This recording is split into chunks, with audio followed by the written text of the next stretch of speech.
but very, very close back together. And then in the most recent history, we've also had phenomenal battles with Lewis Hamilton going a lap down, getting a red flag, getting himself back on the lead lap. One that I didn't agree with from race control, but hey, that's how racing's done. This is going to be a 2-hour battle of the Titans, shall we say, Pete? And, well, you can see cars going off in the background of that shot. It's a tricky one around here. The cars get unloaded on cold tyres. Mate, what a fabulous track to be at. I'm so pleased to be here again for the Premier Endurance League, first championship race that they got. And what you've forgotten is you've forgotten that beautiful clash between George Russell and I think it was Bottas, was it? Oh, Valtteri Bottas, yep. Valtteri Bottas. What a wonderful piece of racing that was that turned out to be hell for everybody. But, what a track, eh? This is one of the really coolest tracks ever. Names like Tamburello, Villeneuve, Aqua Minerale, Ravazza as corners. It's just such a cool track to be at tonight. And and I know this is one of my favourite ones to drive to. I really love this one.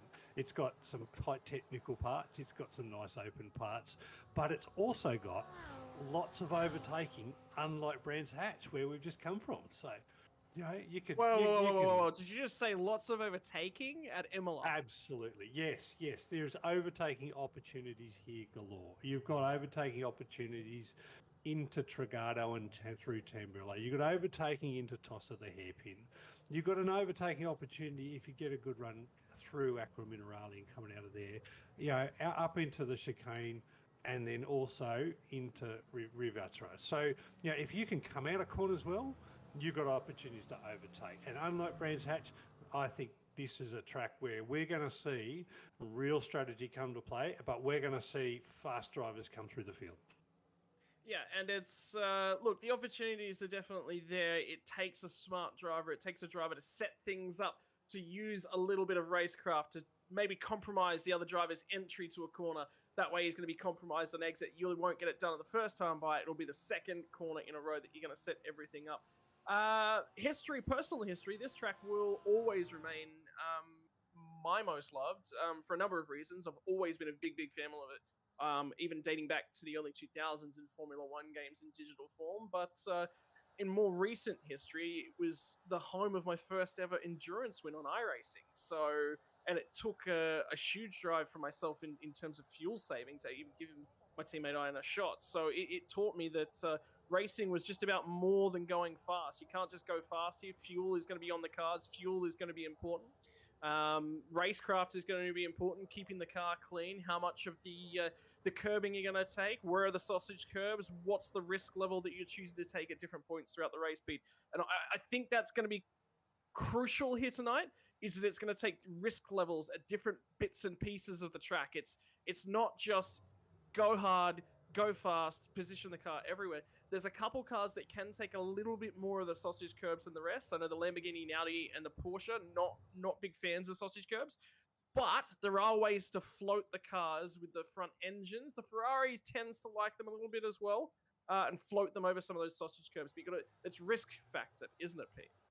No, it is. But hey, look, let's have a look at the conditions tonight. Constant weather, dynamic sky. So we might see some clouds come over.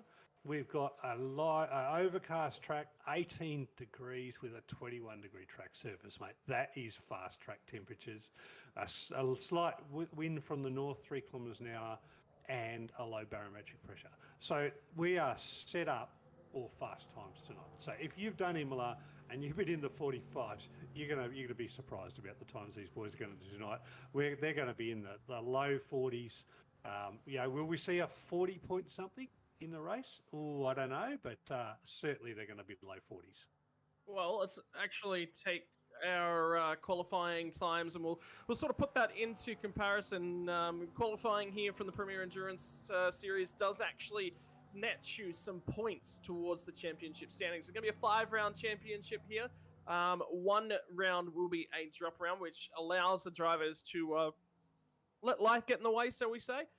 Luke Hay has managed to take out qualifying, I believe, here tonight in terms of things. So he's starting off from the front row, and that's the point standings that have come out of the qualifying session as it stands as well. So that'll be our starting grid, but will they be there, and will they stand the same at races end, Pete, but qualifying points, it's not something you see in a lot of leagues, but it's also something they want to stress on here. They want to put a little bit of a focus back on a quick dash session. You need to have race pace, sure, but if somebody, and we've seen it in the past, we saw it at the first race in Spa, there was one driver, name is going to jump away from him, I'm not quite going to be able to recall who it was, but they had a qualifying only car. And they showed up to the race and they lost 20 spots over the course of the first 10 laps. And that was on raw pace. So qualifying points will matter throughout the championship. And look, that's really important for a sub 3,000 I rating league, right? So, ladies and gents, if you want to be a part of this, it's sub 3,000 I rating. So we've excluded the aliens.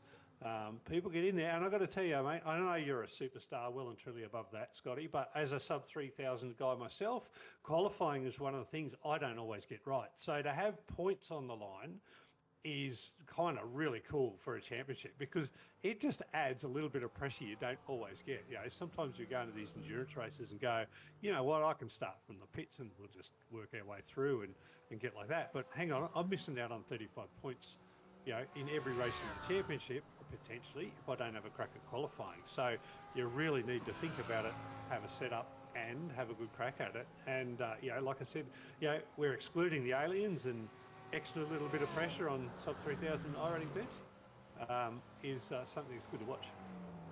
Yeah, so for the fans at home that are sitting there and saying, well, Pete, what's an I rating? What does that mean?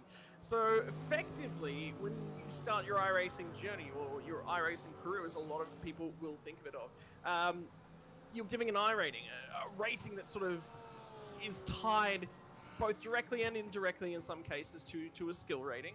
And then you're also given a safety rating license, and you'll work on achieving and improving those ratings by competing in official events. This being a league or hosted event won't have any effect on any of these drivers' ratings as seen by the servers. However, once you get up into your higher echelons, there's more to compete for. The racing's a lot faster, a lot tighter.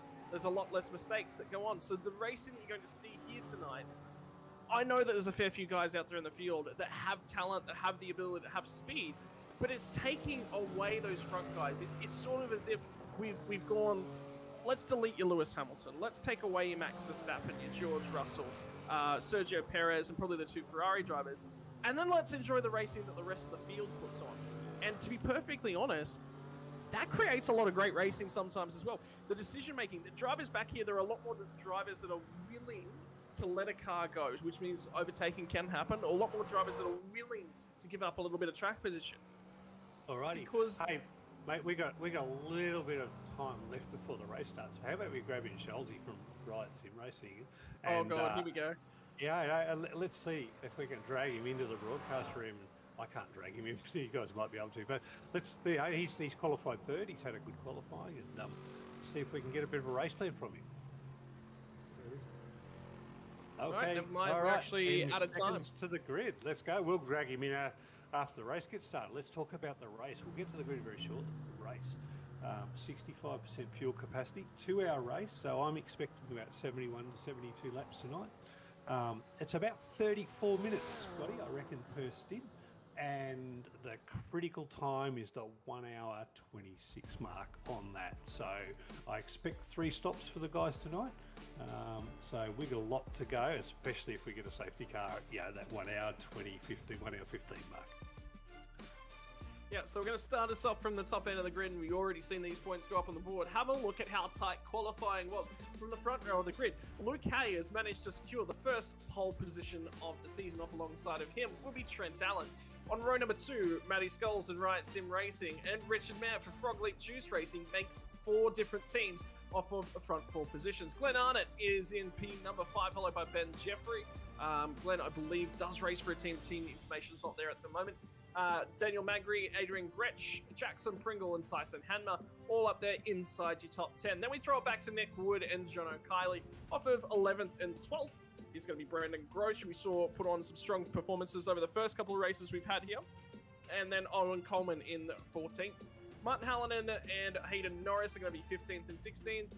Rue Kuistra and Tom Weston of 17th and 18th. Dan Bartush and Matty Gerard round out your top 20. We'll finish off this page before we'll just skip through them nice and quickly. Leith McClimate, Nick Bottrell, Jacob Hughes, and Jesse McMenamin are going to be your top 24 as the pace car starts to roll us down. We're going to run down to Ravatsa, and then we'll be running Mark Foster, Cameron Edwards, Dean Hunt, Matt Carrick, Martin Carew, Andrew Powell, Breno Lachlan, Dean Reddit, Brennan Cooper, Hamish Kelsey, Matt Cisolio, Christopher Ruddle, and then we've got Ado Ray Balugalin, Stephen Mellis, Justin Davies, Daniel Fritz, Jimmy Middleton, Alex Cord is your safety car driver, ignore him, Chris Pellett, Ricky Provenzali didn't get a qualifying lap in, Matt Norris, and Nigel Seed will round us out.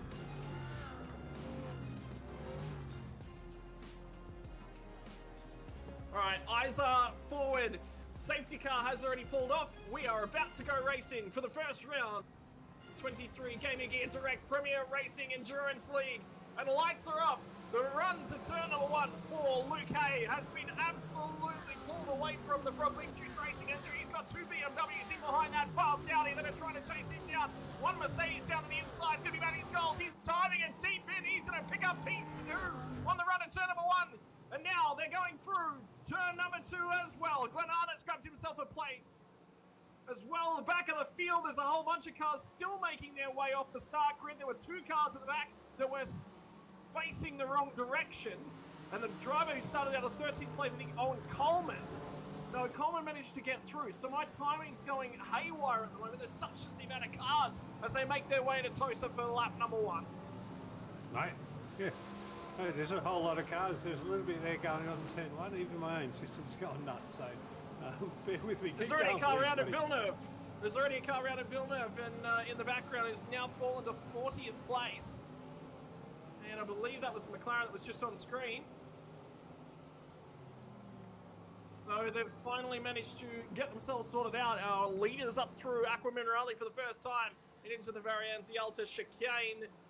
And Luke Hayes still leads the field, though. It's going to be the Mercedes of Matthew Scholes, who slotted into P number 2, who's now got the prerogative of trying to chase him down early on. Tyres still coming up to temperature too, ladies and gentlemen. These GT3 cars with such a short formation lap as well. There's no heat in those tyres. It's about looking after them. There's another car around at Aqua Minerale as well. So multiple cars facing the wrong direction on the opening lap. All too easy to do, and other than that, it's just about single file, and there's another Riot Sim Racing car, so multiple of the Riot Sim Racing entries making moves in the opening sections of things, but Luke Hay will lead the field back off to cross the start-finish line and start lap number 2, as lap number 1 got underway in exciting circumstances, Pete. Mate. So there was something that actually went on before the start, we're hearing. Wow. So... There you go.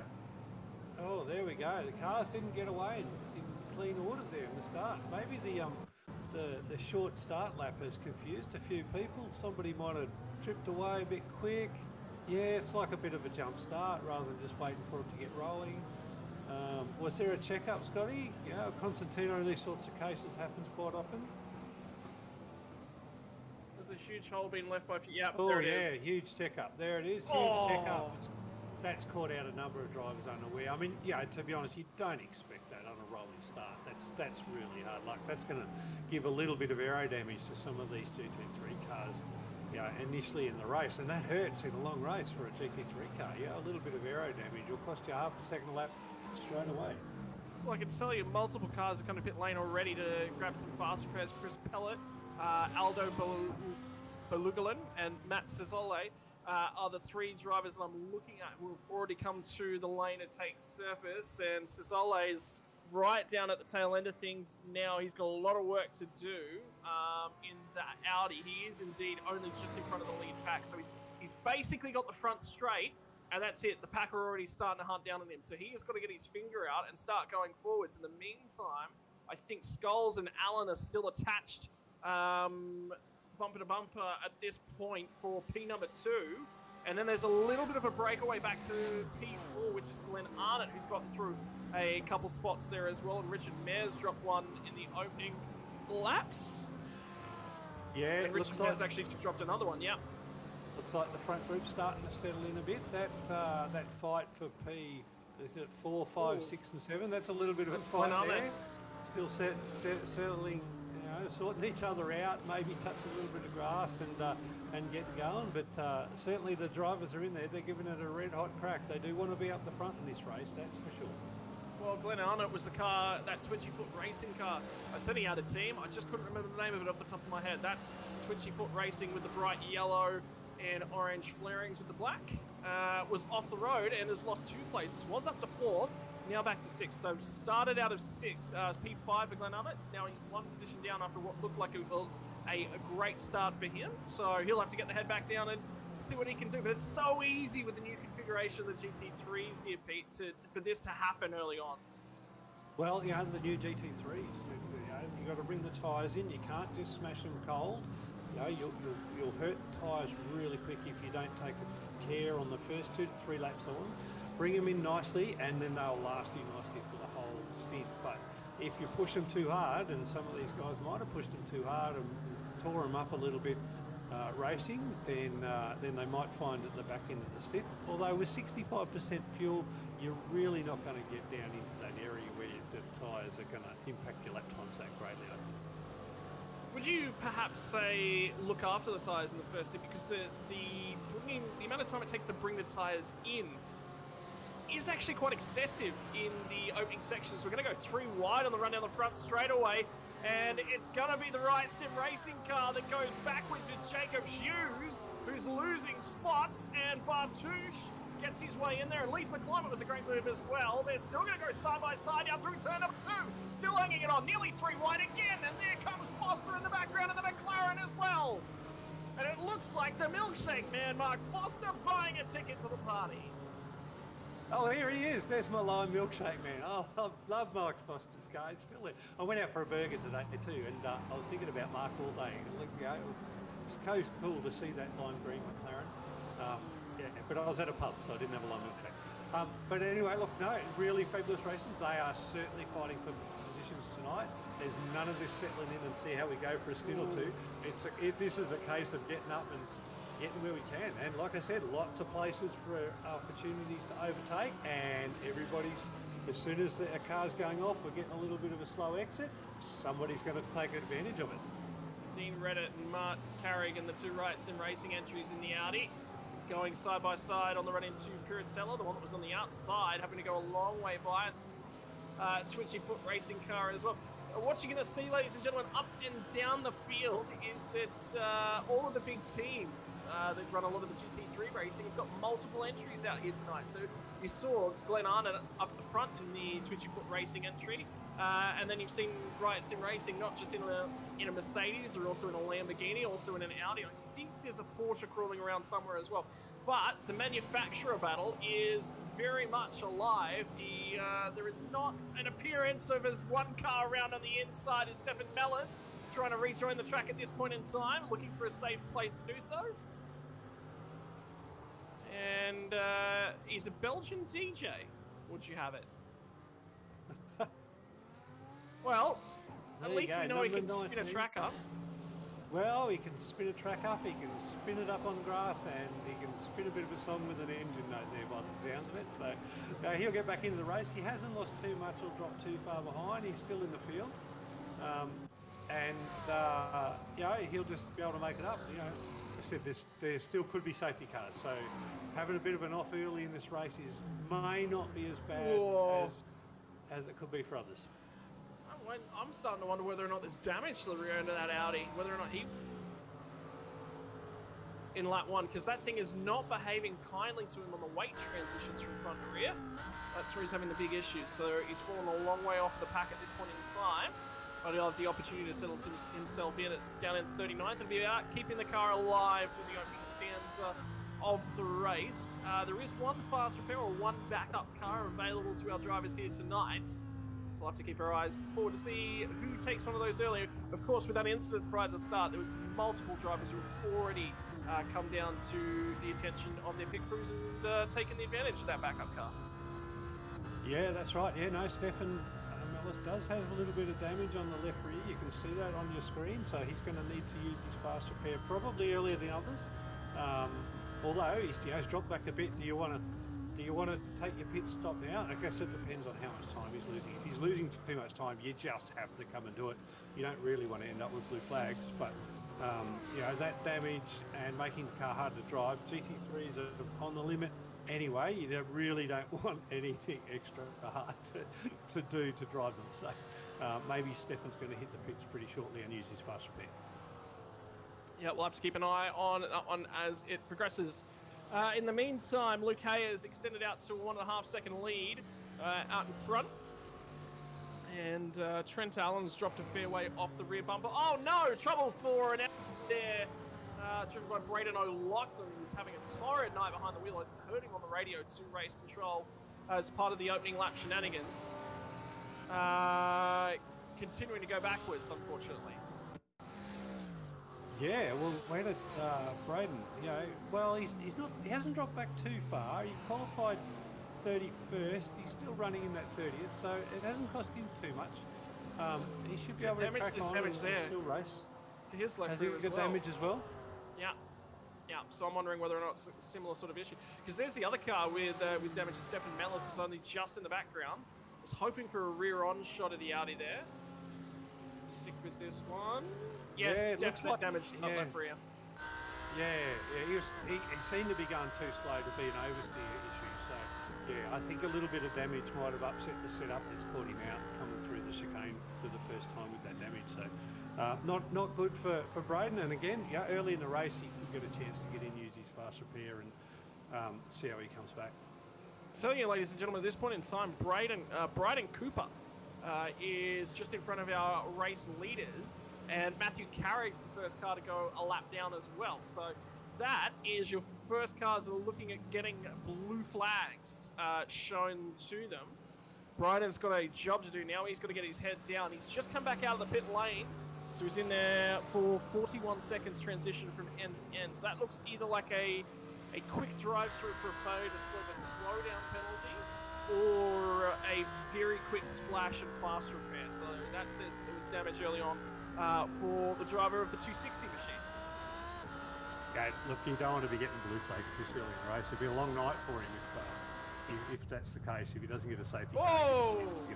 Here we go, another incident down at, that looks like Tosa. Indeed it is Tosa, on the exit of Tosa, the hairpin at the bottom end of the circuit. And we're going to get a replay of that one. No, this is a replay of a separate incident.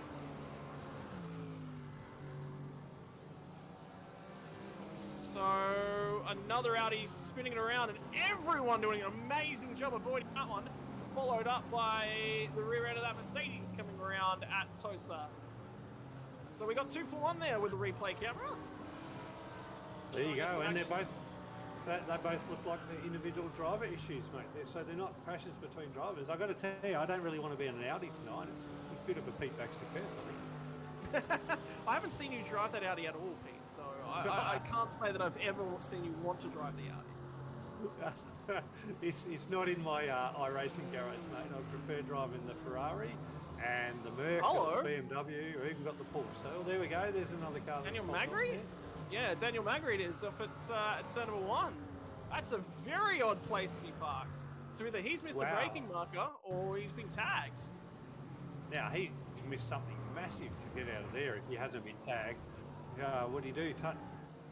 Whoa, there we go. That's George Russell all over again, mate. He's ended up in the sandpit, the Game of Gear Direct BMW.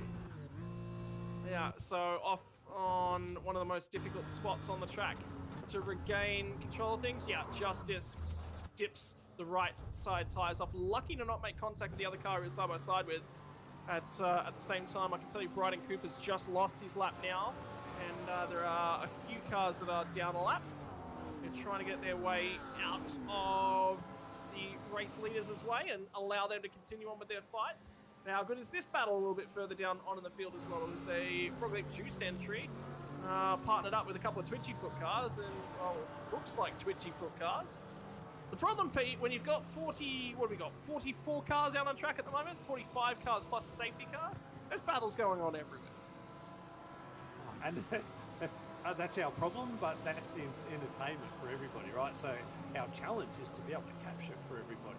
And there we go, look at that. There we got Mark Foster in the beautiful line break McLaren, fighting off the liquid molly BMW. I've had a hankering for that lime milkshake ever since the last race. Like, it's a problem now. I've got to try and find a milk bar. Mate, it's just the best colour car. Mark Foster has ticked some boxes he didn't realise he was ticking when he put that livery up, and all kudos to him. I could talk about him all night, but you know what? I'd end up really thirsty if I did it. So, I just love it. And to max it with a McLaren, I'm a bit of a McLaren junkie. I don't mind having a crack at the McLaren every now and then. I love the GT4 one. So, good on him. But he's fighting there in 21st. He's got a nice fight in his hand. He's got to settle in. He's got pressure front and rear. So, settle in and see how we go. And we're at the 16-minute mark now. We're probably halfway through the fuel stint. We might see some of the cars. If I was a driver, you'd be thinking about brake bias balance maybe as you sort of come down into the bottom end of the fuel tank. So I can tell you, Pete, as well, that there's a few things to sort of point out. So we've already talked about the new changes. Another car coming down through pit lane, and I believe that's Seidel. No, it's Seidel, Nigel Seidel, coming to the attention of his pit crew as well. As a part of the GT3 changes, including that new tyre model, who could forget the racing that created at the Bathurst 12 Hour just a few weeks ago. Not so much aware of as we go side by side through Variante Alta at the top of the hill. That's a little bit of door banging going on between Martin Carew and Brennan Grosch, who Grosch I think is probably a little bit off the pace here tonight. Since the tyre changes, iRacing have not done an official series race at Imola, so I can tell you, coming from the Riot Sim Racing side of things, that Matthew Scholes was assisting him with testing the Mercedes setup, and the best setup we actually found for it, out of a few that we were testing, was actually a previous setup from the last time that these cars were at Imola, which was, I believe, about August, September last year, which was prior to the tyre update. And it was still good. Oh, Mate, the setups will still work when, even with the updates.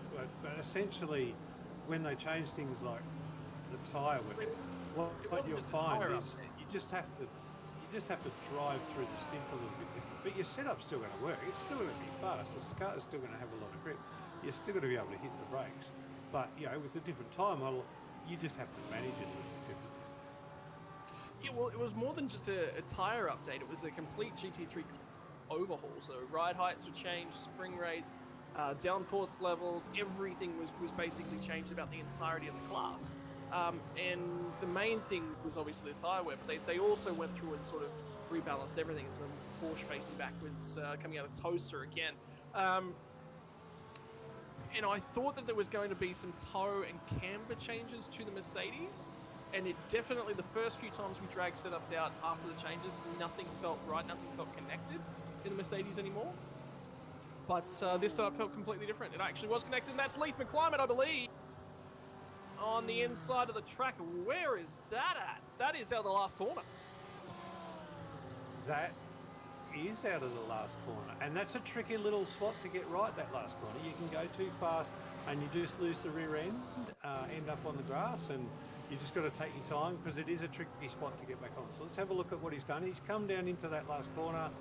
He's probably, he's just overshot the brakes a little bit, touched the grass just on the outside, and then around she goes.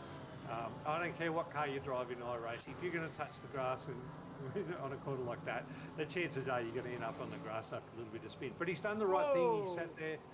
Yeah, no, he's waited for a nice bit of clear track to come on and do a safe rejoin. So good on him for that. There's another car in the pit lane at the moment as well as multiple cutting the chicane. So that's the 17 Porsche, which is Jimmy Middleton. He is not having a great amount of success with that car tonight, unfortunately for him. Was it him or was it Ricky that was starting from the rear of the field? I think it was Ricky Provenzali who actually started from the back rows. Wasn't able to set a qualifying time. Jimmy was able to set a qualifying time, so. Well, Ricky's probably trying to pull his Carl Trickle thing, right? Start from the back and punch his way through. But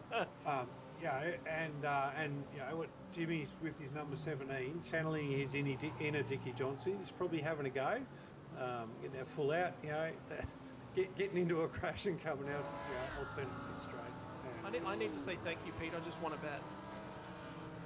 It took you more than 15 minutes to talk about Cole Trickle and Ricky Provenzale in the same sentence. What was the bet? Was it shorter or was it longer? No, it was longer. I bet longer. It was a case of when Ricky's name came up. Obviously, Ricky and his love for Cole Trickle is well known in the league, and he's trying to channel whatever he can of his inner Cole Trickle to come out. So that's really cool. Hopefully you won something decent, Scotty.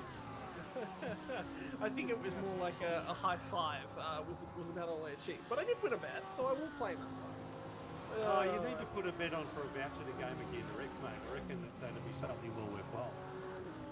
Honestly, I think the rights in racing.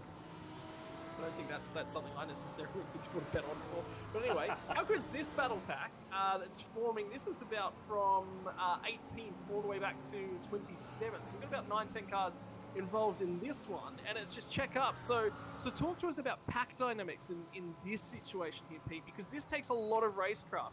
If you're the cars at the back end, you're not just reacting to what the car directly ahead of you is doing, but probably the cars 3 or 4 ahead as well. Well, the real trick that I find is you got to drive for the apexes and the exits, not for the car in front of you. Whilst you've got to keep an eye on the car in front of you, you still got to, the car in front of you is going to respond a bit later than you need to hit the apexes and the exits. So you're almost driving for 2 or 3 cars in front. You're settling in, and if you haven't got a crew chief, as a driver, you're sitting there going, how can I break this, guys? Can I do an early pit stop? Can I do an undercut pit stop?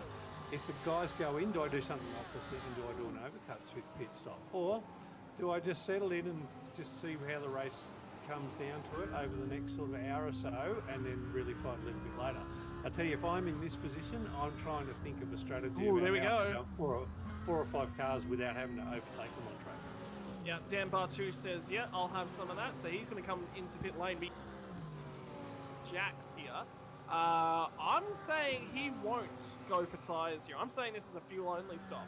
Indeed, car does not go up on the jacks. He's going to stay for fuel-only. Hamish Kelsey off the track again for that Mercedes. He is not having a great night here at the office in the Virtual Motorsport Mentor / Gamer Gear direct entry. And I tell you, Jimmy Milton's just letting some lap traffic going as well. So there's not much he can really do. He's sort of stuck at this point in time. We'll have to see when this car exits pit lane from Dan Bartush. It was a fuel-only stop, so he might be in the fuel window here, Pete, at 21 minutes in. If you're saying it's 35 minutes, he's got enough fuel now that he can stop exactly the same number of times as the rest of the field, and he will have longer stops to the end. He will just about have to take full stops to the end, but he might have gained track position right now, and that's what he'd be after with this move. And, some solid outlaps on warm tyres because he didn't change them. If he drives smoothly, he'll be able to actually jump the group of cars that he's in, right? And that's the strategy that I was thinking about. Who does it and when do you do it? Dan told me, he's got number 95 on his car because his young fella just loves Lightning McQueen, and he's going to get that little bit of Lightning McQueen. He's just going to put his head down, drive really hard, and drive through everything he can to get where he can out of this race. So I like the strategy Dan's just brought in. And in fact, if I was in that spot with him, I'd probably be doing the same. I think Dan's gonna. We need to watch him over the next few stops.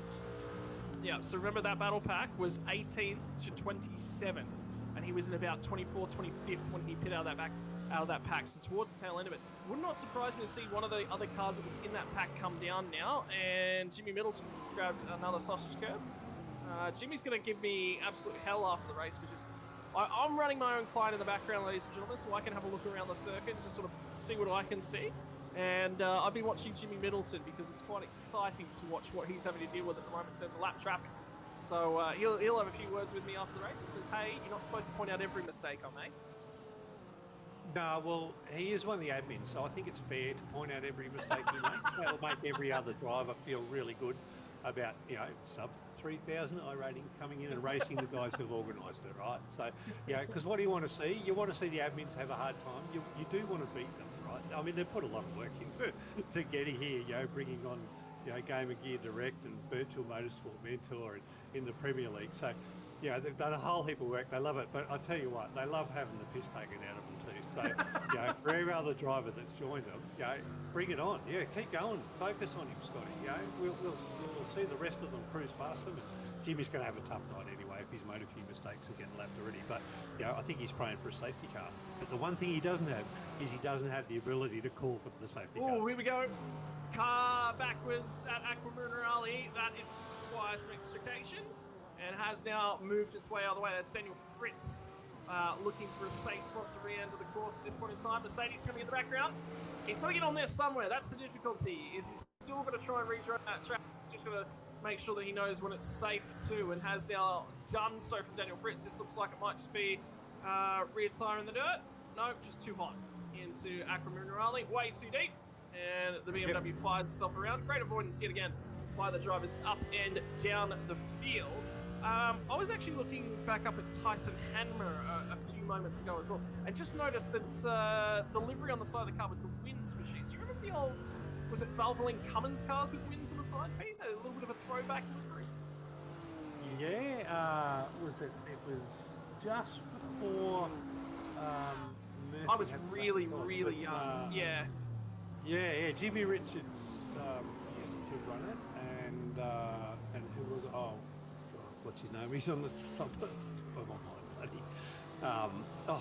Absolute legend of Australian motorsport. My mind's gone blank for a second, but yeah, no, he used to. Wasn't it Tander? Wasn't it? Yeah, Garth Tander had it. And there was another one that started with C. Yep. No. Yep, we've done it. Well done, guys. Yep, absolutely muppeted. I've gone, yeah, there's a throwback. I shouldn't have mentioned it. That's fine. Sorry. Yeah, we blew that one. Yeah. Real good opportunity to showcase how intelligent and smart we are here in the commentary booth. And yet again, absolutely butchered it. So, an overtaking attempt Gary Rogers. down the inside. Gary Rogers. Yeah, it was the Gary Rogers. Gary Rogers Motorsport team ran that. Yeah. And he ran it for a few years. And it was awesome. He used to bring a lot of young guns in. He brought Garth Tander in. Jambo starts with C. Yeah. I know it starts with C. That is going to bother me all night long. I tell you what. No, don't let it bother you. Let's focus on the guys that are racing, right? Luke Hay has got a wicked gap out here at the moment. Nice little 1 second gap. Scholes, he's just keeping enough there to keep Luke honest. He's picking him back, yeah. Yeah, pegging him back, and then Ben Jeffrey sitting there about sort of 4.5 seconds behind. So that, I think we've got a fight on for 1 and 2. I don't think Luke Hay's going to have this all to his own. Might be straight, but we're certainly going to fight on for the podium, right? Between Ben Jeffrey, Trent Allen, and Richard Mayer, that's for sure. Yeah, well, Jeffrey's now made his way past Trent Allen, and that gap has continued to open. So Allen was very quick in the opening. Quick on high fuel, quick on the qualifying setup. It's looking after the tyres. It appears to be Trent Allen's biggest downfall. Maybe some fuel saving going on there as well. We just saw the fastest in the race from Richard Mayer. So he is starting to find where the horses are positioned in that car as well. That's another BMW. So let's talk a little bit about the manufacturer battle up and down the field, shall we? An Audi leads the way. We've seen Audi struggle tonight, and it's closely followed by 2 Mercedes. As pit lane starts to get busy for Tyson Hanmer, and there's a few cars now that are making their way through. So Audi, Mercedes. That's about 5 BMWs. Tyson Hanmer's Audi, who's just pit out of that battle pack, was in there as well. We don't see our first outside of those cars until P11, which was previously P12s, which is a Lamborghini driven by Jonathan Kiley. There's a McLaren in 12th as well, and the Porsche's not all that well represented in the field here tonight, and that just leads me to believe maybe these drivers are after a little bit of stability. The Audis, yeah, sure, there's pace there, but trickier to drive, maybe. I'll tell you what's missing, mate. Where's the Ferrari? Nobody has. Yeah, I haven't seen it. Ferrari. We've got one car in there, Justin Davies, and he's in P45 at the moment. In fact, he's pulled out of the race. So the Ferraris, it's a lovely GT3 car to drive, but nobody's driving tonight. That has really surprised me. There's more McLarens than Ferraris. That's not something Xavier GT3s allowed in this series. The Ford is around the same age, but not allowable here for the Game of Gear Direct Premier Endurance Series. So multiple cars, like we said, have come to the attention of their pit crews. Tyson Hanmers are among those. He is the lead car to have already done his full pit stop. There's a few cars in and around that have actually pit. That was in relation to the incidents on lap number 1. One of those cars is on screen at the moment, Chris Pellet, in 23rd. So he's just ahead here in the Audi. And he is in and around these guys, but has made a pit stop already on lap number 2, I believe. All right, yep, Scotty, we're 31 minutes into the race now. I think in about 2 or 3 laps we're going to start seeing the bulk of the field come through to the pit stops. And, you know, we know now that in the GT3 we can change tyres and fuel at the same time, can't we? Yes. Which means it's not necessarily a strategy race with tyres. But certainly we'll see whether people, I don't think anybody was sure at this stage. I think it's just a matter of drive the laps out, fill it up, get back out on the track, and then see where you end up and you know, think about your strategy for your second and third stops. So for ladies and gentlemen following along at home, generally speaking up and down the field, all these cars will burn different amounts of fuel. It's only slightly different. The battle on down into turn number 1 is Mark Carrow, but I believe Grosh has actually gone around, and indeed he has. Was on the left-hand side of the circuit, but for everyone following along at home, we'll get back to the debate about pit stops as Grosh will rejoin the circuit right in front of somebody who does not want to see a gaggle of cars lining up at this point in time is Tyson Hanmer. He's out here to try and gain some time, but traffic hampers that situation. This will tell the story. Yep, just lost on his own. Slightly too hot in. Whole pack checks up. Keeps it out of the fence, I think. I don't think he touched the fence on the front left corner. And Luke Hay is going to come into the pit lane at this point in time. Skulls has gone by. There we go, 32-minute mark, Scotty. That's 1 lap shorter than what I thought it was. He might be burning fuel, right? So, I mean, I got a number from someone, I won't say who, and you know, it was in one of the cars. And they're all slightly a bit different. Some burn a bit faster, as you mentioned earlier. Some burn a little bit slower. So maybe that Audi's burning a little bit more fuel. That will cost him in the last pit stop because he'll just need to stop for an extra few seconds to cover that if he's going to be a lap shorter than everybody else. I think it's in Matt Skulls' best interest to go as catching Luke Hay, and he wants to catch him again, but he wants to pass him in the pit stop cycle. So there's 2 ways you can do that. It's either pit first and get the undercut, which means you add less fuel at this stop and you get the track position now, or alternatively you go longer because you've saved a little bit of fuel and you add less fuel over the course of the race. Car backwards, I believe that's Fritz again. Was it BMW? No, this is Matt Gerard, so it's a different car this time around. He's just parked up in an awkward location at the exit of Tosa, and there's just been a whole gaggle of cars coming through. Finally gets a gap to rejoin in. More cars coming to the attention of pit lane at this point in time. A little bit of sausage curving there for Fritz. Fuel burning out of these cars. We're starting to see some instability at this section of the fuel stint here, Pete, and a little bit too hot. There we go again. No, that was that's the replay. Yeah, you need to in these cars. You need to manage your brake bias, and you need to. Oh no, there's a big crash. That's Leaf McClimate. That one. That is Leaf McClimate and Matty Gerard coming together as Gerard was attempting to rejoin the circuit, overheated those rear tyres. There it goes again. So he's got back on his second spin. He's jumped. I'd be sending that one to race control if I was I think that's a safe rejoin. I think he's been left with a really bad decision by the cars behind him though, because they've changed. Where's he supposed to go? It's a tough call. I don't want to be race control looking at that. Good on the boys from 24/7, but that's awesome. It'll put a little bit of pressure. That is a real case of where do you go? You can come back on the track, but you can't impact another car racing, and it might be the impeding bit that might get him in trouble. But anyway, I don't even think there's been a call to race control. So no, there hasn't. There's been no communication whatsoever. Yeah. From Matty Gerard, I can tell you Matty Gerard is. Oh, there's another. as the fuel starts to burn out of these things, lots of drivers having issues, and this will tell a little bit of the story. Mark Foster's in the background of this one, Pete, so this is going to happen just ahead of these guys.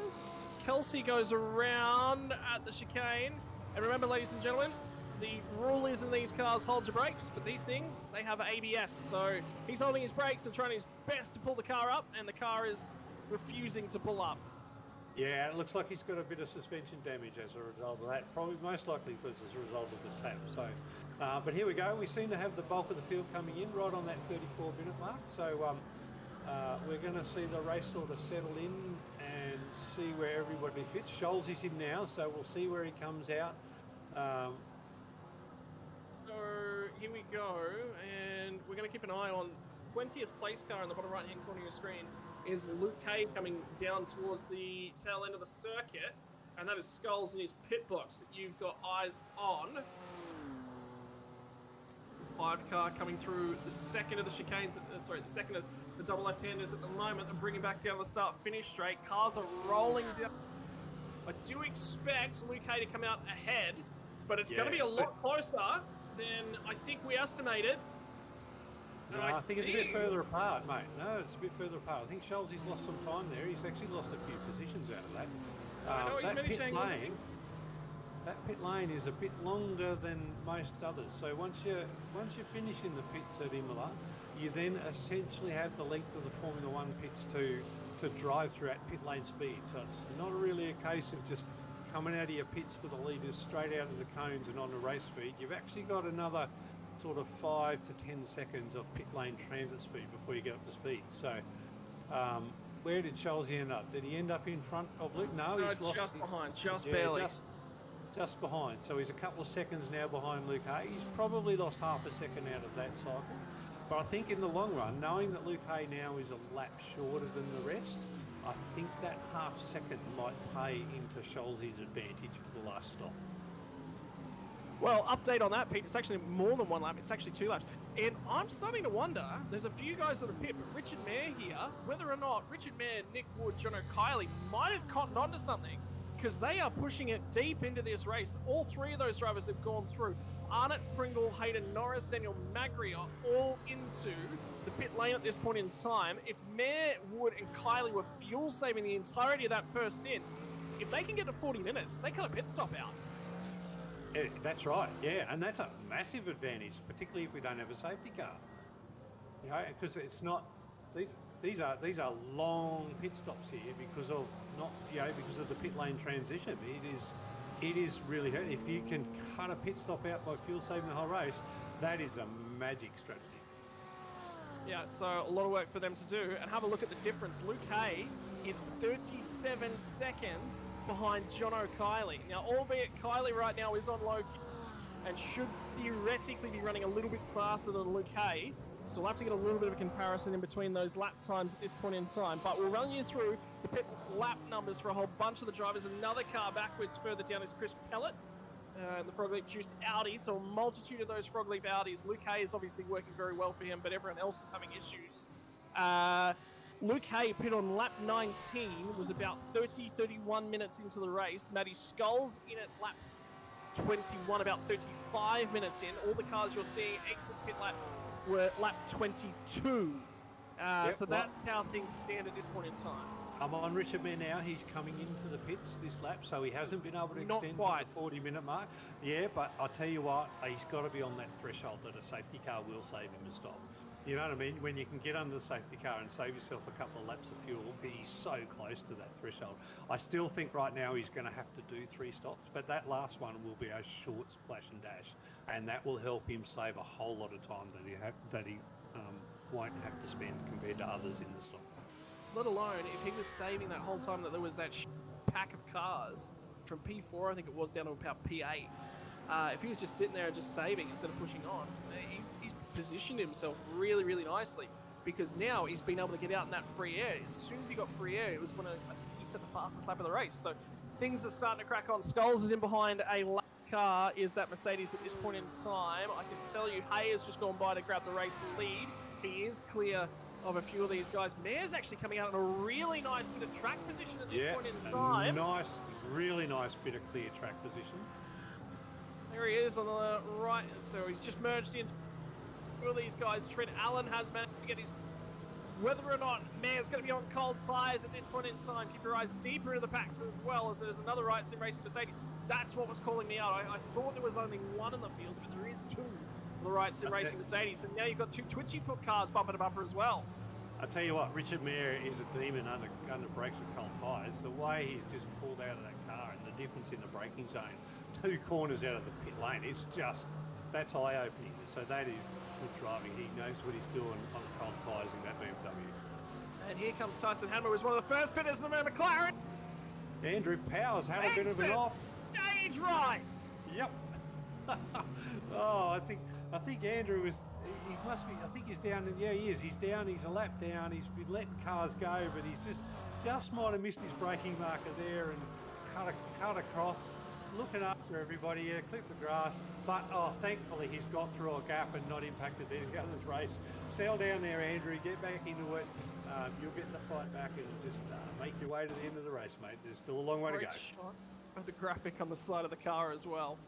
That's going to be replayed, I think, a fair few times. Meanwhile, the guy at fault in that one is probably never going to want to see that again. Oh! Huge incident in the last 2 corners. Richard Mayer was involved in that one, I think. Tyson Hanmer was around. I think Mayer got nudged into it. I don't think he had a choice. Oh no, that is a mid-corner incident by the looks of that. That's going to have to go to race control, that one for sure. I've just had a look at it on my own stream, and yeah. That's a different one. Yeah. There's a different incident. There's 2 incidents involved in this. So that's the one that's put Richard Mayer off the road, but that saved him from the secondary incident, which is what we're going to see on screen right now from Tyson Hanmer, who I believe has just lost the rear end of his Audi too deep. There's smoke up ahead, whether or not he's overdriven it, and then the Riot Sim racing car had no visibility whatsoever and has made contact with the rear bumper of another car because they just could not see that there was an Audi through that corner.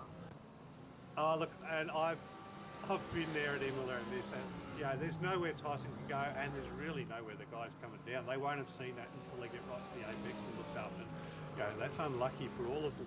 But race control going to have to look at that first one with Richard involved for sure. Well, that was significantly race impacting, I think, from Richard's side, because he got put a long way off the track. I would not be surprised at all to see a penalty assigned, and another bit of contact goes on to the Lamborghini as well. And I get the feeling that might be a lapped car. No, it was John O'Kiley. It was actually poor position. He's still stuck there, waiting for a gap so that he can rejoin the track. Managed to catch this one live, so he was struggling a little bit. And you saw him, he's already had to give way to the Right Sim Racing Mercedes just ahead of him, in a little bit deep, but that's a difficult one. I don't think they touched there, mate. I think he might have just lost a little bit of rear end with the close thing. If anything, there might have been a little bit of net code, but certainly he's got to have a look at it. Yeah, just slow it down and we'll have a look at it. He's coming in. There's obviously a battle there. That's a tough place to do an overtake. It's a late move. Is there contact? Ooh, hard to see from that angle. I reckon we'd leave that to the race control to have a look at all of the different angles, because they'll be able to look at that from the back of the cars, from the side of the cars, and see whether that was contact or not. That's too close to call for me. That could be a minor bit of net code. That could be a little bit of lost brakes under tight braking, or it could be contact. So, we're not here to analyse that. That's a job for race control. They've got a few things on their plate right now, so it's certainly been called in. It's something that the boys are going to have a look at. So busy night, and when you got competing, you're going to get a little bit of that, and race control will be kept busy. But in the meantime, this battle for position has sort of thinned its way out a little bit. Oh no, Tom Weston was off track just there. That's the car you just saw was having an issue, and now the Right Sim Racing car of Aidan Norris deciding that somebody needed to cut the grass way out there in the weeds. Roddy, what have you done after this first pit stop? This race has just come alive. I didn't do anything, mate. I believe this Pete Baxter strategy games. Ladies and gentlemen, ask Pete Baxter how successful his racing ventures have gone over the last 12 months. This is not about me, mate. This is about everybody in this race, right? So that's what I let's thought. let's keep the focus on. I've had a close look at Richard Mere's car. It doesn't look to me like there's too much damage. He seems to be back on the pace, so he might have just got a bit of a tap and a spin, got rid of the sand off his tyres, and he's back up to race pace. He's in the 43s again now for the last lap, so it might not, whilst it's cost him a few positions, in the long run it might not cost him too much for the race. Yeah, so anyway, they'll settle themselves back. Side of Mark Hallinan gets the job done there. It's a great move by him. This is all going to for Hanmer, who's got damage to that left rear member, and Hanmer will try and buy his way back in, struggling a little bit straight line speed, and Hallinan's going to hang on to that one a little while longer. Yeah, as long as he hangs on to it in through the hairpin here, he should be good. And I think, they'll just settle into that position. I think he's got that moved well and truly done now. So I can tell you, ladies and gentlemen, something that we're trying to talk pit stop strategies is fueling times. I think that's going to be the critical factor here tonight. And about a second a lap, another car off the road is the 10 car, right outside the pit lane entry off the last turn. He's going to get the opportunity to rejoin safety. There's your Ferrari, Pete. Hey, there is a Ferrari in the race. Yeah, I think looks like Tommy Weston down in P30 has just come out of the last corner there and touched the curb just a little bit too wide whilst he's on the accelerator, and that's just caused him to spin. So the good thing is lots of race space there for him to rejoin, and he'll get back into it. And unfortunately for Justin Davies, it might be a case of hardware failure, I think, as the lone Ferrari. Don't say lone Ferrari. That's going to hurt. He's got no friends out there, the Ferrari of Justin Davies, but still participating. Perhaps a Ferrari from the audience could come join him for the next round, Pete. Well, I had two Ferraris on my scoring, but one of them didn't start. So that's a shame. But like I said, the Ferrari is such a good, and it's like the easy GT3 car to drive, but has everybody decided that it's just not fast enough?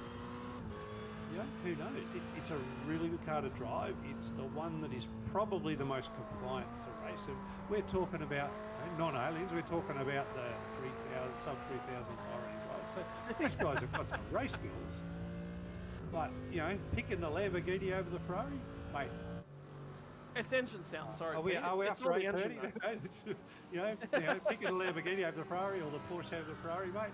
That's got balls. So but it's all personal preference. I can tell you the Riot guys,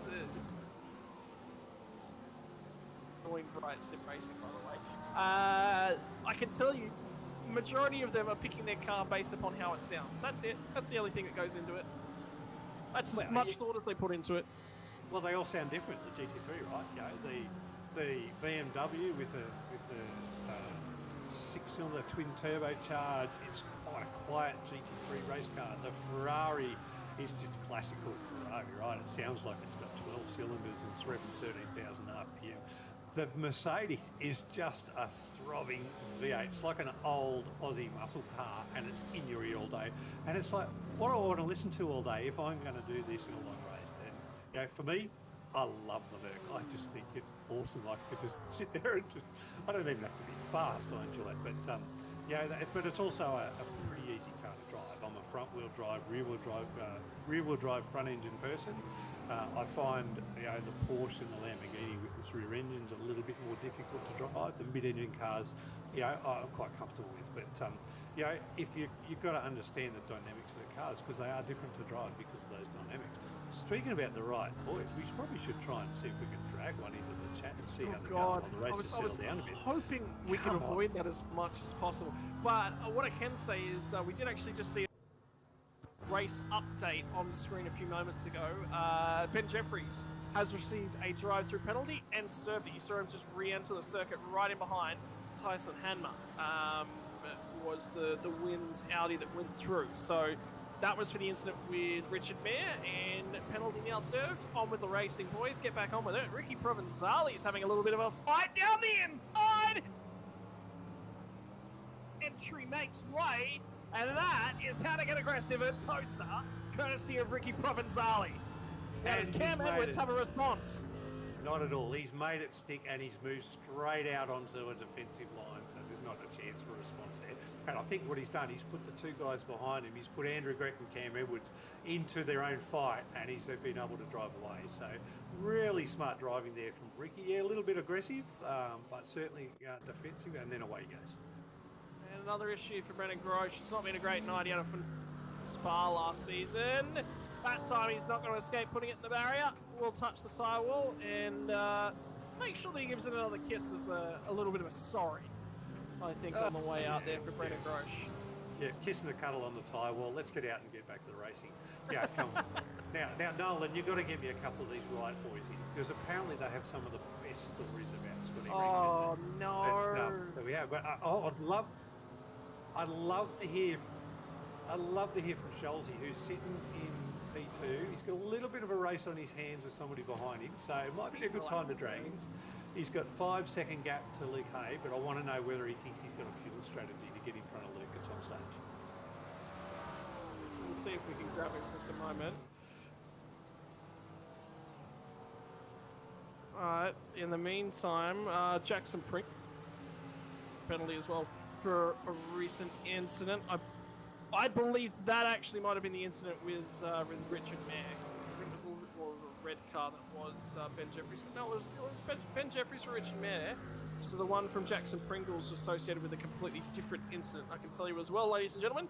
For a Tom Weston fan, it is a sad night at the office for you.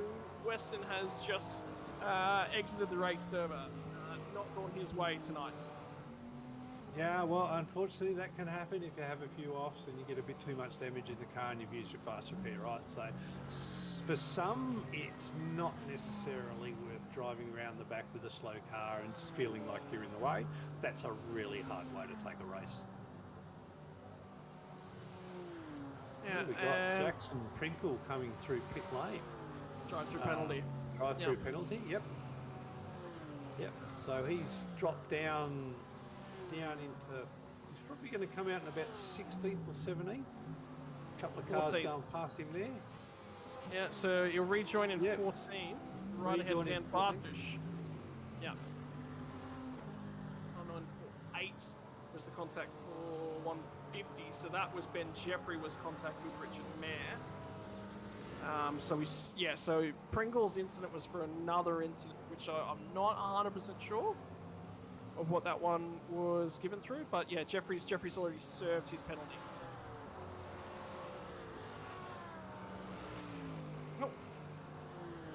No, he's already served his penalty, so yeah, we're good on that one.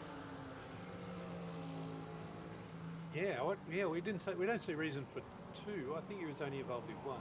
So yeah, he wasn't only involved in one. Yep. And there you go, car 11. Yep. Yep. So that's Pringle that's just come through as well. And it was the incident 78, which is Jonathan Kiley.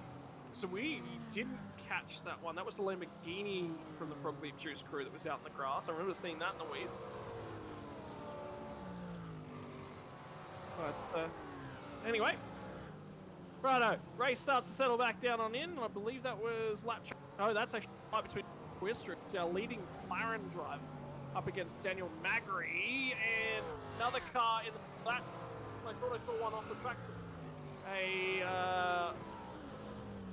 So Magri is causing a few issues there with an internet connection as well, and Tyson Admer's not happy about that one. Yeah, look, I wouldn't be happy racing very closely with somebody that's got internet connection. Because essentially, through an Apex iRacing can put your cars together and take you out for nothing that you've done on your own. So I think we're going to have a look at that. At least, hopefully, you can get a warning and say, keep racing, man, but don't get right in next to cars, because that just creates netcode issues, and we don't like seeing that. I know we get it as part of the course, but we don't like seeing that. We certainly don't like seeing it upset other people's races. But I tell you what, it's a fabulous race there for P9, 10, 11, and 12. These guys are nice and close. With a big gap from Luke Hay to Scholesy, P2, 3 with a 2-second gap to Glenn Arnott in P4, and then we've got a bunch of guys fighting there for that top 10. It's just really exciting racing. So after early issues, Leaf McClimate's actually driven back through the field to a reasonable position, and that was after the incident with Daniel That was Matthew Gerard.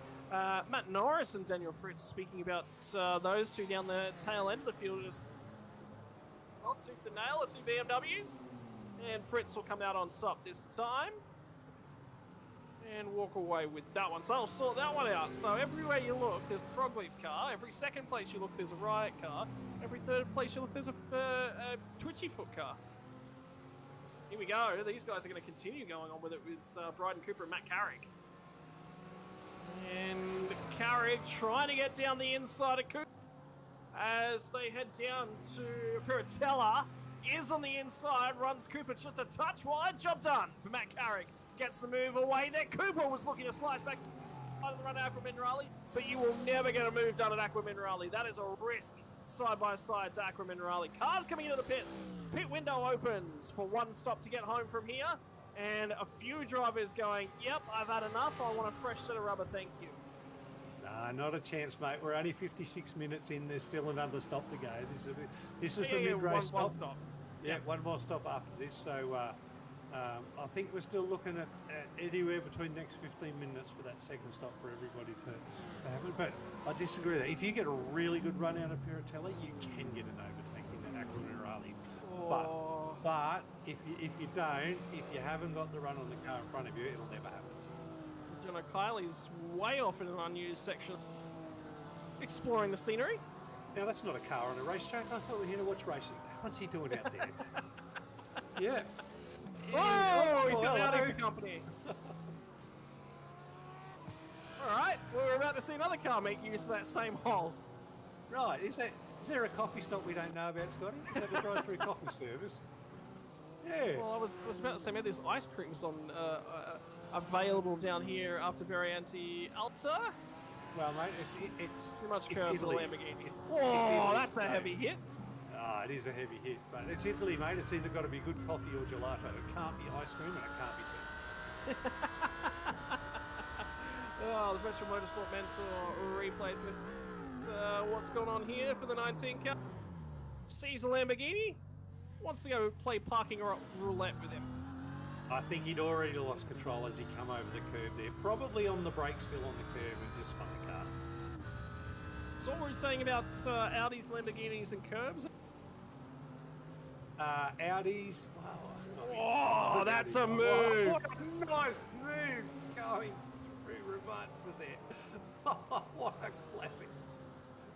Ravazza 1 from Chris Pellet. Sign, steals and delivers a move there.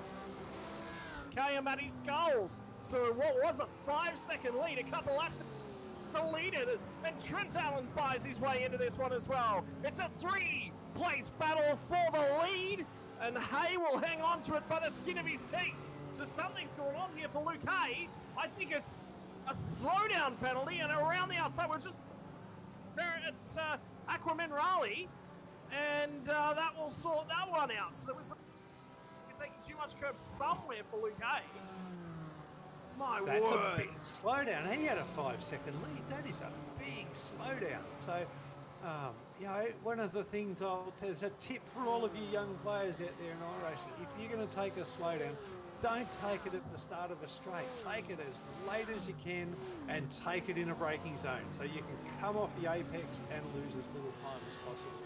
You know, if you take a slowdown at the start of the straight, you have lost the time all the way down the straight. And if you do that in this track, obviously that's cost him 5 seconds for a 2.5-second slowdown.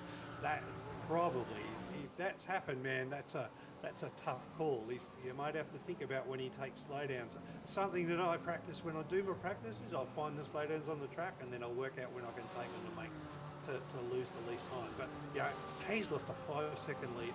He's lost a lead. You know, so Luke Hay is out there. He's got to fight back now because that shows he won't give it back to him easy.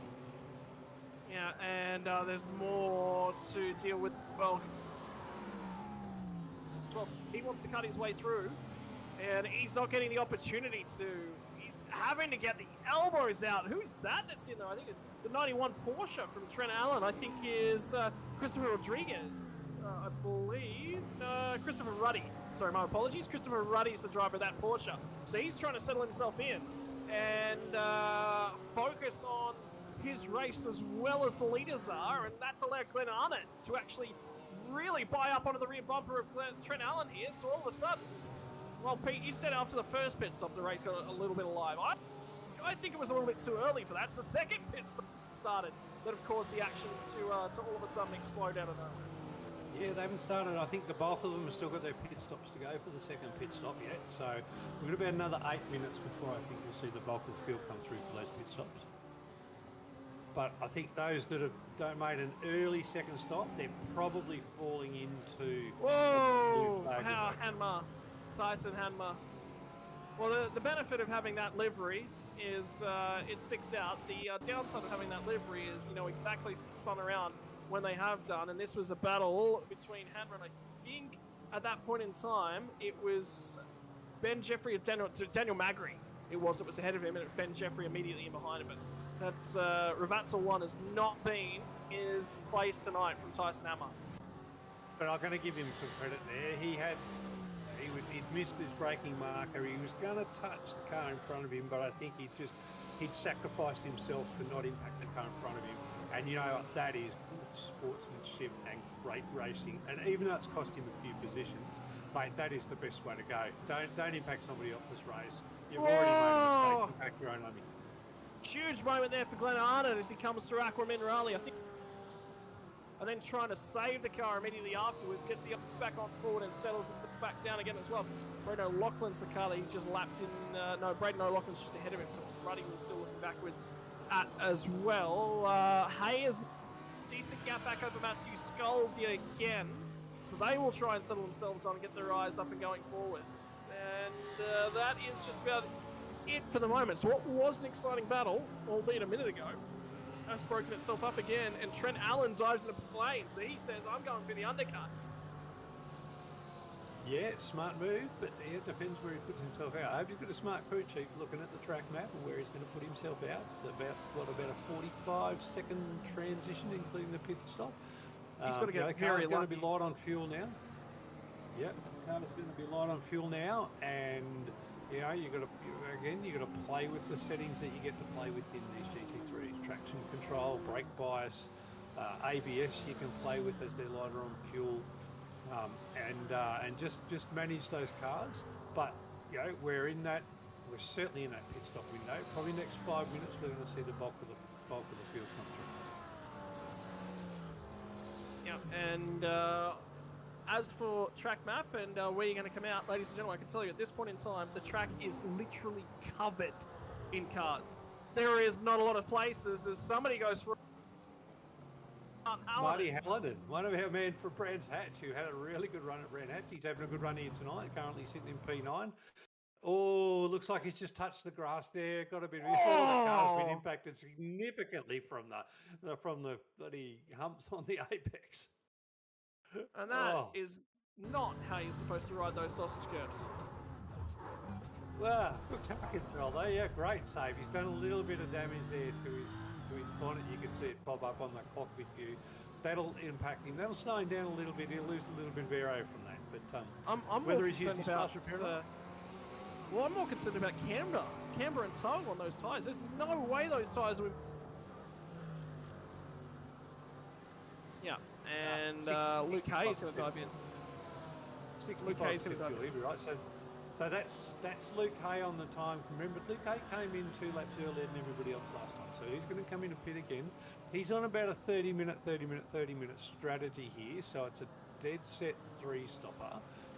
But again, is the extra fuel that he's going to need in that last stop going to be his downfall? So this is where Scholes, he has an opportunity, and is he stuck in traffic, or has Scholes got a nice open gap to really push hard on these laps? That's stealing difficulty with traffic. They're not having a great time at all. Was that? Wasn't Dean? It was no clue. Somebody definitely off the lead lap. Yeah, it looks like Daniel Fritz is having a bit of a hard time. No, I don't think it's Fritz. I think it's the car in front of him. Oh no! There we go, Glenn Arnott. So he's out of fuel. Down. He's out of fuel. That's what that is. Scotty, have we got a tow coming up? Oh, I 100%. 100% this is a safety car. No, he's had a hardware failure. Because he's just punched a whole bunch of buttons. So ladies and gentlemen, he's just punched a whole bunch of buttons in sim. He's looking for a car restart button at the moment. So he's had some sort of hardware failure which has turned off his mission. No, he's out of fuel. Yep, he's out of fuel. You're convinced he's out of fuel? Well, the engine's on. He's certainly not going anywhere. He's certainly not going anywhere. But are we going to see a safety car, Scotty? If we're going to see, now the thing is, if you're driving past that car sitting still, are you going into the pits? I would be. I would take a gamble. So we've got race control just talking to him now. Yeah, so they're trying to assess what's going on. So it's just locally. I'll tell you what I'm doing, mate. I'm pitting. I'm taking my pit stop, and I'm going to for sure. Yeah. So I'll tell you what I think it is, Pete. I think that might be a stuck clutch. Or a slipping clutch. He's fixed it. He's fixed it now. So I think what he's just done is unplugged and replugged the USB, and he's got that car going again. So there will be no safety car, but we're right on the pit lane window. So I agree with what you're trying to everything else at this point in time. In the meantime, he's lost just over a lap. So from Glenn Arnott to being on the lead lap to down in 26th position at this point, he's just off of the lead lap. And a really weird one. That is weird. He was doing some good times too. His last lap was at 41.8 at the start of the lap. I'm on him now. I'm going to see what sort of time he's lost for that lap. Stopped for over a minute at least. It's just bizarre, isn't it? Well, to be gear shifting issues. Yeah, hardware failure. 100% is hardware failure. So his gear shifter, he's pulling the gear shifter.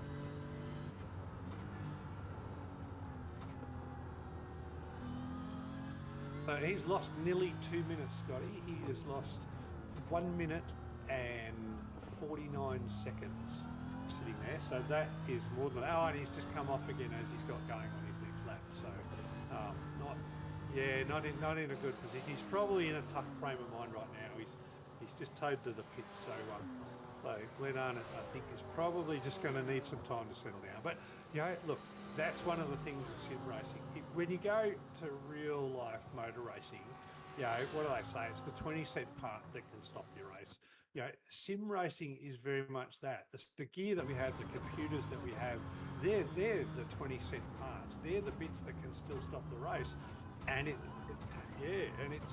it's fair dinkum part of sim racing. If your gear's not up to scratch, if your frame rate drops down, if you haven't maintained all your kit, then you're going to have trouble in races, and the thing that I noticed here, Pete, and I was just pointing it out, the reason why, if you keep an eye on his dash at this point in time, one thing I noticed when his car was coming at me through the cameras was his lights were flashing, and they were flashing. It wasn't under control. He's stuck in sixth gear, mate. Yeah, at that point he's stuck in sixth gear. But the thing for me was that it looked like he was jamming everything on the wheel. He was looking for an out. He was looking to try and find that Control-Alt-Delete reset button. But if you have a look at his dash all the way through that as he slowed down, he was stuck in sixth gear. So that is certainly a shifter issue. That's a hardware failure. And it's tough for him to take, and it's going to have impacted his race. But, that's a big part of sim racing, right? You've got to have your hardware to get through it, to get through a race. It's, it's part of, it's our car, right? Our simulator, our equipment is our car. Yeah, okay. So I would say what's happened is, so there's a few different things that it could have been. Obviously, gear selecting was an issue. I think there's also a clutch failure of some description in there, which to me says it might be a processing issue within his computer. One of the ways you can actually reset everything is to unplug the USBs and plug them back in again. What it does is the drivers that are actually running all of your hardware stop and restart whenever you do that. So it is one way to do it. iRacing may fail to detect when you plug them back in as the risk that you, at that point, it's got no hope. You actually have to tow to the pits. You've got no ability to control. In Glenn Allen's case there, everything has worked. He has been able to plug everything back in. And I can tell you, sitting in pit lane waiting for his car to refire. back out there. So he hasn't left the race server. Does changing USB stops cars spinning in front of you, Scotty? No. Tongue in cheek, mate. They're tongue in cheek. No. Yeah. No. You've got a huge problem. All right, let's get back involved in the race and let's get back onto it. Scalzi's out in the front. He's got a 7.8 second gap there to Nick Wood. And we've got Luke Hay circulating around in 8th position. So there's been no safety car, so everybody's been at race pace. I think this race between Scalzi and Luke Hay is still on for good, and it's going to be interesting to see where Scalzi comes out after his second pit stop. He hasn't taken it yet. We've got a group of cars up there that need to take it, and certainly Scalzi and Nick Wood will come out very close to Luke.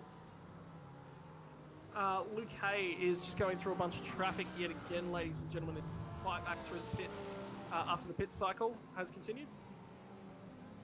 So he's got to be aware of the traffic situation. Pit on lap 37, and he's now coming to the end of lap 40. So he's been out there for 3 or 4 laps already after pitting, which means that we should be expecting skulls in at the end of 41, I would assume. And race control has just given all the drivers a warning for blue flags, so we should see the traffic not hold. If there has been people holding others up, I think there are going to be a whole lot more aware, because it's a tricky track. But I mean, you still, when you've got blue flags, if you're not in a race with someone, you've still got to lift and let the leaders go through, right? You can't impede them, you can't slow them up. But yeah, tricky track. Like I said, I love this track, and I also think there's lots of places for opportunities for overtaking, and you shouldn't really hold up those blue flags in this case. But look, the drivers have had a warning, which means it shouldn't impact the leaders in the race too much. So end-to-end pit stop time from Matt Skulls last time, 54 seconds. He's about 50 seconds in the lead at this point. 51 seconds over Luke Hay. And Charles is just coming into pits now. Yep, so he's going to rejoin a couple seconds behind him yet again. Yeah. So your call is Charles is going to come out behind Luke again. Yeah, but only just. We'll see where he comes through. So Luke's coming up now. Okay, so Luke's on the run now down to Rivatsa. So I'd like to see Skull. Let's talk about the end of the race, because I'm actually going to throw. And I think this is what I'd really, really like to see. I want to see him pit the instant the pit lane window opens. Not wait until his fuel's out. No, come in early. Because that leaves Luke Hay no opportunity at all. He's going to gain about 5 or 6 seconds under this next stop, right? So come in early. Then Luke's got to go, oh, well, now what do I do? I can't stay out much longer. He's got to do something different. So Scholes has just come out. Luke Hay's come out. Luke Hay's on speed. No. And Luke's got him just through Tamburello there. Luke's going to pull out. Luke's on warm tyres. Scholes will be on cold ones. So it'll take a lap or two for Scholes to get up to full speed. I think Luke's settled in there right now. But I think that difference in fuel drop, mate, if Scholes can stay right on Luke's tail now, the difference in fuel drop is what Luke's going to have to manage. Yeah, you're right. I think if Scholes comes in about probably about 12 or 15 minutes time, say about a half tank, takes a short fill, but it'll be enough to get to the end of the race, that will certainly put Luke on notice, won't it? But it depends again. You won't have a choice, yeah. Well, you're going to have a good crew chief, because you don't want to, if you're going to do that, you don't want to end up back in traffic, right? That's going to slow you down. You want to end up where you're going to have a nice big gap on the track, so you can make maximum use of the speed that you got with fresh tyres. And the other thing I'll throw to you, Pete, is don't take tyres on this next stop, because then you don't have to go through the tyre. Well, I mean, the GT3 takes tyres and fuels at the same time. So yeah, but that's not what I'm talking about. Well, you're talking about the slow laps that you got to warm your tyres up. Yeah. Have they done enough practice to do 2 65% stints? So what's that? That's 100 and. Well, it's not going to be 2 65% stints. It's going to be about 45 minutes on the tyres for Skulls. Yeah, we know these cars. Can run for an hour on tyre. I run for an hour easy on their tyres. That's what they do every week in iRacing in the official series. So An hour on a set of tyres for these sort of tyres is not too bad. You know, yeah, it's a good question. It's an opportunity I think that you know, one of them can take. Now, a huge battle down the tail end. That is actually Glenn Arnott's still parked in the pit lane there in front of shot. As a whole bunch of cars, a Lamborghini fires its tyres up. That's one way to warm them up. That'll take some life out of them, though. I'm not sure it's the best way to warm them up. Ben Jeffrey will slide down the inside of Daniel Macri and get that one done as well. Righto, I reckon we've got a window here. Do you want to talk to your favourite car in the field, the Lime Milkshake Machine? Because I think if you're going to do so, it's going to be now, or else this is going to start making up. Yeah, let's do it. Let's do it. How do we get Mark Foster into the booth? Foster in here, yeah. Yeah. Nolan, you reckon we can get Mark Foster into the booth?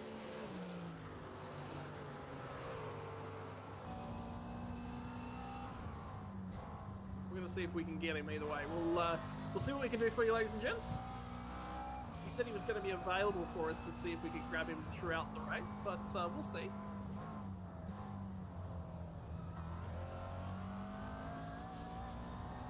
He's in the Ronnie and Foz, yep. Cool.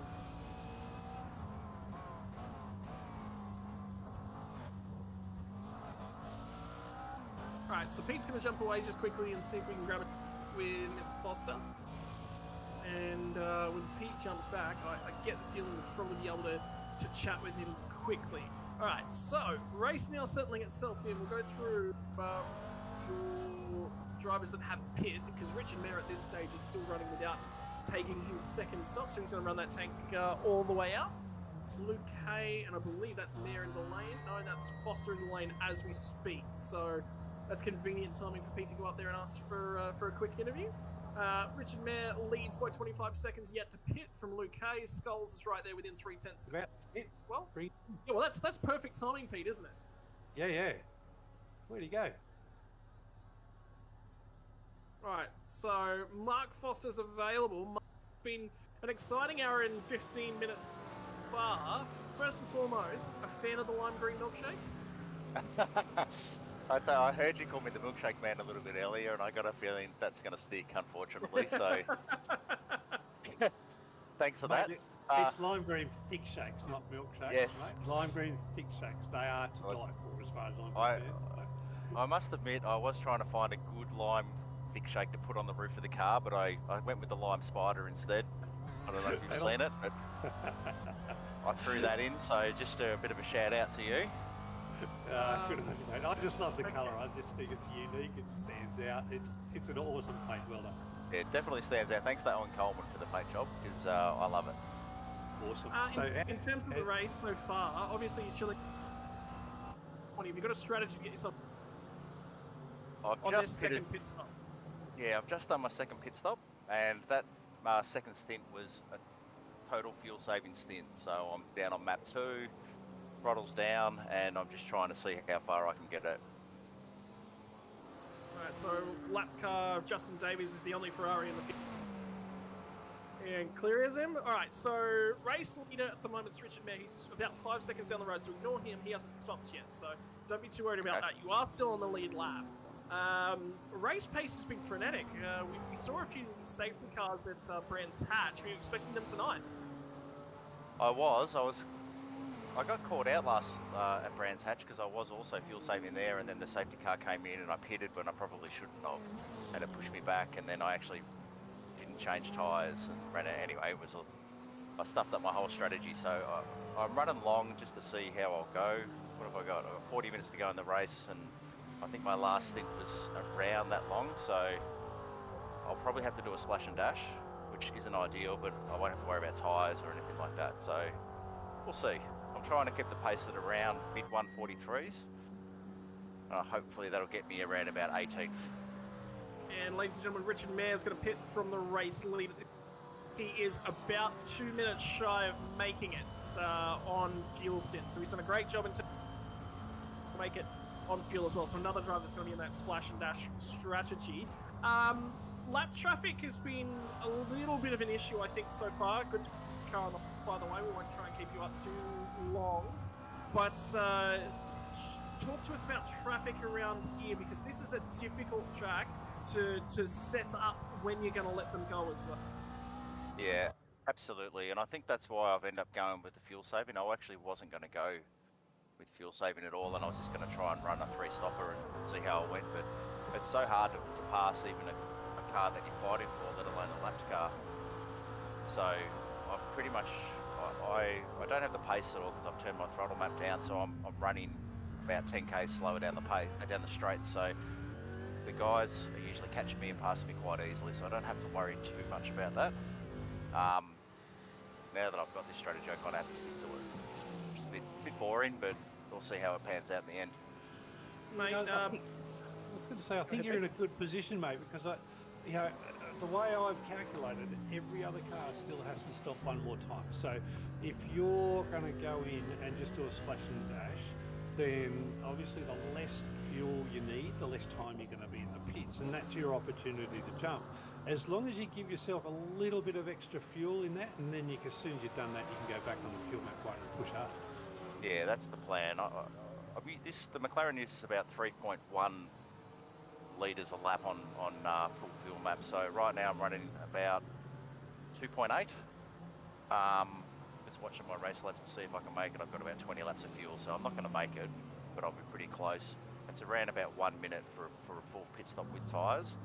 I'm hoping to do it. You know, if I can, I'll probably be able to gain 30 or 40 seconds.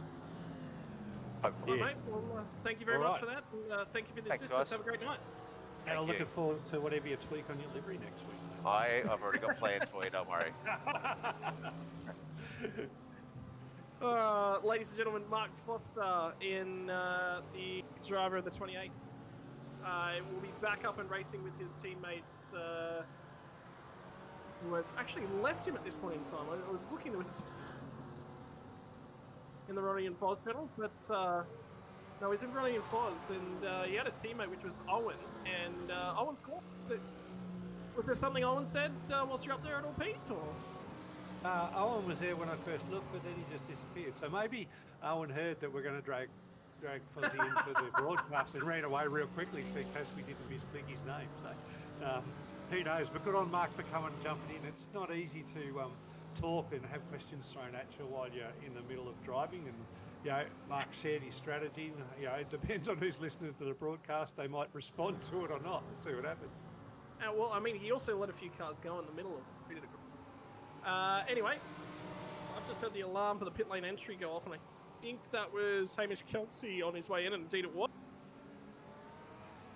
That's so early. That will be... I reckon we're about 2 minutes short of the critical time point. So that's a really early pit stop for me.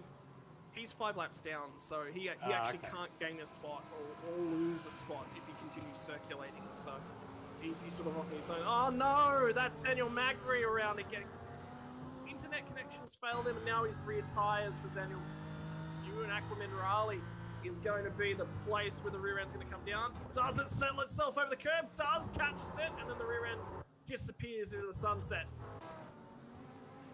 As in sim, we are now at 7:25 local time. That sun is starting to go down, Pete, and visibility. But I just noticed, here comes Tyson Hammond with a repaired Audi as well. So he's burned that fast repair, and now he's all over the back of Martin Hallinan. Now, there's nothing wrong with using your fast repair, Scotty, especially if it's your next to last pit stop and you've got half an hour to go in the race. You can use that fast repair and go fuel map 1 and go full on. So that's a good move by Moneyhill. I tell you who I got my eye on at the moment, and that's Ricky Cole Trickle Provençal. He is up there. He's now fighting in the top 10. The last time we called his name out, mate, he was in 30th position. So he has fought his way. Have we really checked that his I rating is under 3,000? Well, I was about to say, did somebody just give him a match at a time? So, yeah, we might have to watch him, you know. It's the sneaky admin. Well, see, he was... For those of you watching along at home, the league admins here, Ricky and Jimmy, host practice sessions as it was Tyson Hanmer and Jacob Hughes that were dueling it out. And Hanmer's come up trumps in this one.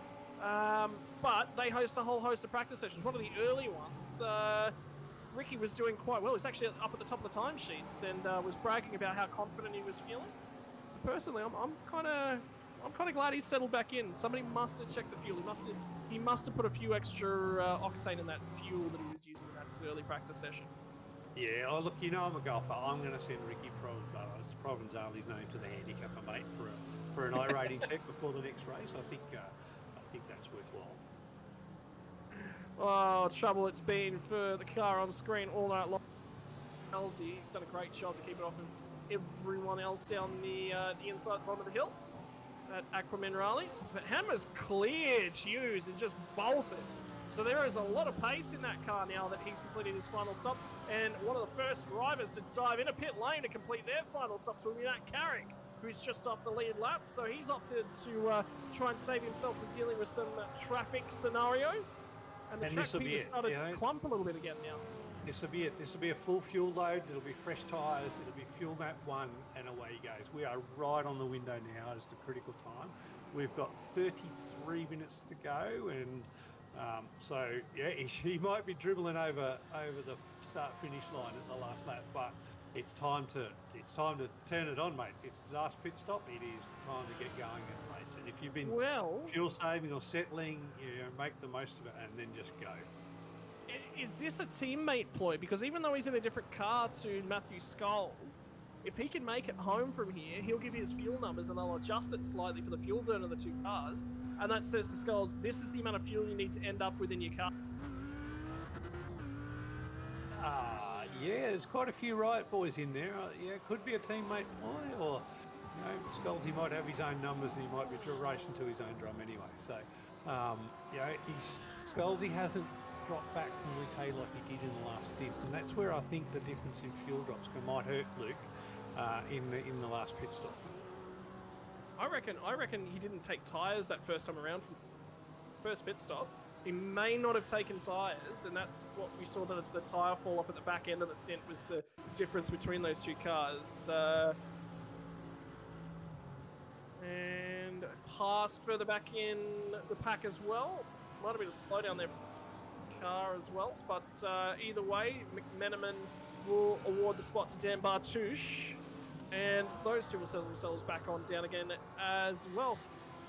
Battling up and down the field, so Martin Hallinan, some Pringle I can see going up and down our fields. McMenamin's on Bartouche, and then we've also got Chris Pellet on the back of Adrian Grich as well, so there's a ton of battles still playing their way out, let alone the fuel battles and the pit stop strategies that are coming through. So let's run through your top 10 and we'll tell you the pit stop numbers, ladies and gentlemen. Luke Hay exited pit lane on the start of lap 37. So he's now been out there for 13 laps and he's done 18, 18, 13. So we're expecting him in 5 laps time. So lap 55, 56 is about where we're expecting him to come in. Matthew Skulls hit in on 42. Exit on the 42, so 20 laps in his first stint, 21 in his second. And recognised the fuel strategy was a game there. 44 for the car in third place at the moment. Nick Wood, Trent Allen's filing his way through pit lane. So we're just going to lose his pit lane data, but he's gone 20, 15, 14. And with half an hour left on the table, we're expecting, I reckon, about 18, 19 laps to go. What was your lap number for the race, Pete? 71 or 72 laps, mate. Okay, so you're saying about 21 laps. Yes. And I think the two drivers to keep an eye on at the moment is Nick Wood and Richard Mayer, based on the pit stop strategies, because they're going to have the shortest fuel drop to get to the end, and they're the ones who've got the most to go. Here comes a whole bunch of drivers coming back through the pit lane at this point in time. Dan Magrees still having issues with that internet connection, has managed to drop back in. Jake. Yeah, it certainly sounds like an internet connection issue there for Magri. He's hardware. Acknowledged it. At least he's acknowledged it, right, and he can drive accordingly. So, I always say to drivers who are having internet, don't jump out of the race. Just don't get too close to other cars. And if someone's actually got a little bit of speed on you, just lose one position and then finish the race as best as you can. I know race drivers don't like to lose positions; they put those helmets on. get focused on the race, and it's all about getting up to the front. But when it comes to a issue like Whoa. look at Here's the there is some toaster. classic racing coming on through Adrian Grech, Jesse McManaman, through Tosa there. That's one of the best places to get a move on, Scotty. It is indeed, because that's Chris Pella. I thought for half a numbers are not right, but it's that's battle for 15th, so it's gap to 15th spot. But these guys are all directly competing for Pellet and McManaman, both on the same team, both driving the Audis for Frog Leap Juice Racing, and they're all size back up in. And it's a lap car that's actually at the head of this field. It's another Frog Leap Juice Audi as well. I have a feeling it might be Brendan Grosh that's at the front end of this one, because he's had a torrid night. It's actually Braden O'Loughlin that's at the front end of this one.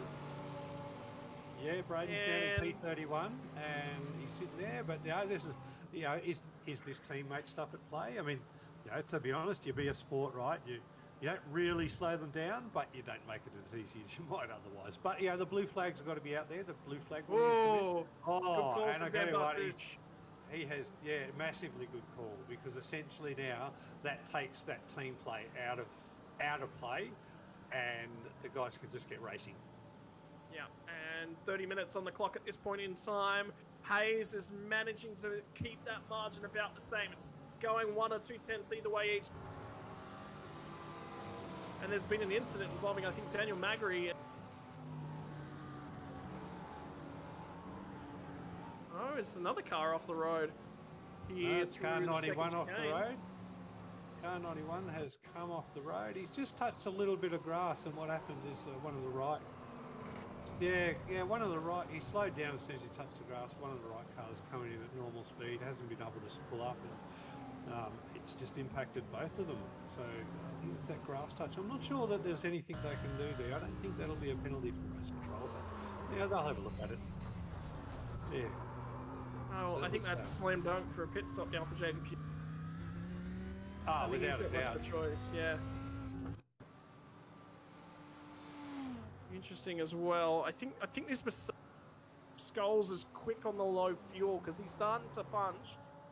Times are a little bit quicker than Luke Hay in lap after lap. Hayes not. Skulls that's really starting to pull the time back. Traffic now has evened itself out. They're in a little bit of a pocket, so interesting to see how long they look to go here. There is quite a little bit of a gap, and there's not many cars bunched up in behind. So I would start to say for Hayes, he's got a long stop. There is quite a pocket of cars.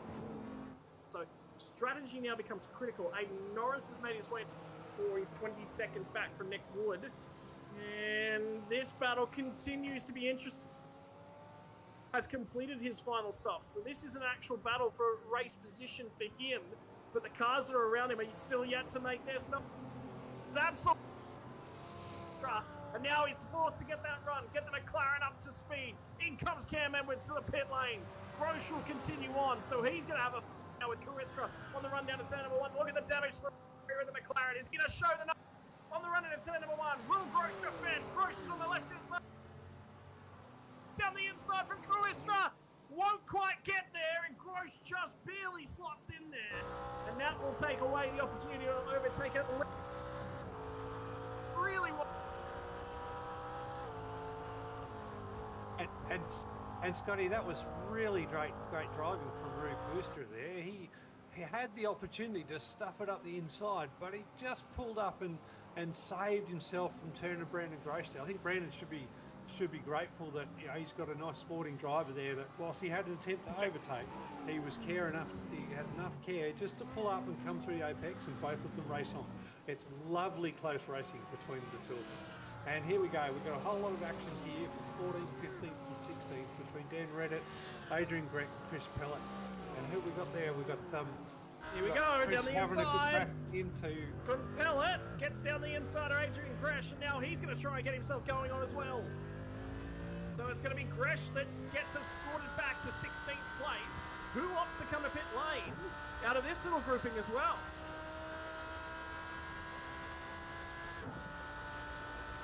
Yeah, I'm just watching the race up the front, and we've got Matty Scholes is just sitting there 1.5 seconds behind Luke Hay. And Luke Hay is not pulling out like he did in the second stint. Good racing going on. Matty Foster's just dropped on to a lap down as a result of the 2 leaders coming through, and Nick Wood's got a nice little gap there fighting it. But again, I think Nick Wood's got a little bit of advantage here in the fuel drop for the race. Well, here we go. Luke Hayes just gone into the pits, boys. So, here we go. We're going to get a little bit of time on Luke, and then really it's about what Nick and Matty Scholes do in their pit stop, and whether they can come out in front and hold on. Final pit stops, ladies and gentlemen, starting to kick off, and I can tell you Pellet and Gresh are still going toe-to-toe as well, and keep this battle in your mind, because Trent Allen, I believe, has now made his final stop of the race, so he needs to stay clear of these guys and not let them back on through. Hughes is going to try and close back in onto him, and Provenzali's right there as well. Dean Reddit rounds out your battle pack from 11th to 14th. A little bit of a wiggle there from Provenzali. So we'll see if he can start to get aggressive with the rear bumper of Jacob Hughes, then a Lamborghini off in the first sector again is John O'Kiley. He's had a torrid night at the office. And we saw him taking coffee from the marshals earlier in the race. Now he's taking coffee from the gravel trap. Yeah, well, you're in a Lamborghini, so you're going to get coffee stops every now and then. But, there we go. Look, we've got Cole Trickle in the Premier Endurance machine there, pulling through. He's just made another position. Up to P11, hasn't done his last stop yet, as far as I know. Luke Hayes come out. He's come out now. He's sitting in P3 by my iRacing, but a little bit down P8 by the live scorecard. So we've got the race is on now. This is the last pit stop race, and then we're really going to see where things are going to settle. The strategy calls are now into place now. And more importantly, as Ben Jeffries has just gone faster than any driver did in our qualifying session earlier tonight, ladies and gentlemen. The fastest lap of qualifying was by Luke Hay. It was a 41.110, a 41 dead for Ben Jeffries. Says that he's still got a ton of pace in that car as well. That is a cracking time, isn't it? Particularly on worn tyres and low fuel. So what a cracking time from Ben. Well done, Ben. Kudos to you there. And have a look at that left front splitter as well, because that's got a little bit of battle scarring from smashing over a few too many sausage curbs as it currently stands. Aidan Norris has made his way from 16th on the grid, ladies and gentlemen, up into P number 3. What a drive from Aidan Norris. And positions gained up and down the field. Ricky Provenzali's gained the most with 33 from 44th to 11th. Redet 32nd to 12th is 20, and another 10 for Jacob Hughes, and those guys are all in a battle. So, yep, that is a great drive from Ricky. Again, we need to get the handicap test onto Ricky, but let him go. He's organised this whole thing with Jimmy, and they've done a wonderful job to bring so many drivers to this race and this championship, and give us what we've got tonight. So, they've brought together the Game of Gear Direct guys and the Virtual Motorsport Mentor on board to help everybody. And to be honest, it's been real fun working with the guys anyway. So Ricky's a great sport. We've hung heaps of shit on him, as we've got prepared. And he was prepared for lots of stories. I won't tell them all tonight. I think the racing's gonna stay there. We might save a few for a little bit later. That's what I was thinking. You can't tell them all at round number 1, because that leaves nothing for round number 2. You've sort of let everything go, and then Trent Allen runs wide at Tosa. So now it's going to be Provenzali that squeezes through on that one, and here comes Dean Reddit, who's going to buy a ticket into the argument, and he'll have the inside line up to Piratella and gets the job done. So Allen's 9 all of a sudden getting quite difficult after completing his final stop. And look, I've got my eyes on Scholesy. Scholesy still running out. He's got to be close to his final pit stop now. So let's see how that. We've got to watch this. We've got to keep an eye on it, because I reckon this is the race coming up. And Scholesy is a big fan of multiple different cars in multiple different classes.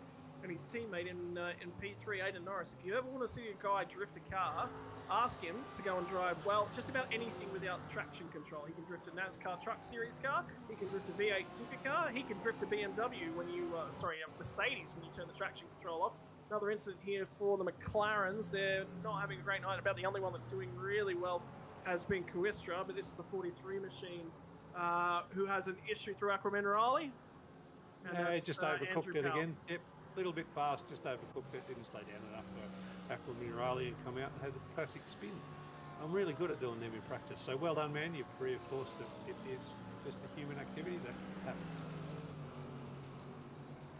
Pit stop starting to come through now for Chris Palat as well, who is in that amazing battle pack that we were just looking at a few moments ago. Trent Allen's settled himself back in behind those guys. And on higher fuel, mind you. So provided they're still pulling Trent along and Trent's making time on high fuel loads, he won't be too dismayed to be sitting in behind cars of even pace, provided they are pulling them along. The next problem he's got is Jacob Hughes is coming at a rate of knots as well. So Skulls just does a 41.354. I think the critical thing now is we've got to actually start measuring lap times. So 41.354 for Skulls, 0.8 of a second, 0.9 of a second quicker than Luke Hay. He's going to jump him by a mile in the pit lane. That's 0.9 of the current lap, and their gap at pit lane was 1.6 seconds. And he's got less fuel to put in. And Yep, he's got less fuel to put in. So Skulls, he's got his foot step up for the P1 at the moment, I think, on this pace, but he's coming up to some lap cars that might slow him down, right? So a little bit of tit for tat as the leaders come through lap cars. You know, you win some, you lose some. You don't always get the fastest lap. Luke might have been impacted partway through that last lap, which cost him that 0.8 seconds. But he might be able to get it back. And there we go. Oh, Ben my Jeffrey word. has just knocked another fastest lap down. 1:40.49. Did I not say before the start of this race that we might see a 40 in race pace tonight? I didn't expect it. I thought it was a big call to say it. But good on you, Ben Jeffrey. That is just brilliant pace. Yeah, I can say Matt Skulls' fastest lap of the race is a 41.093, so he's in and around that marker of just barely breaking into the 40s as well.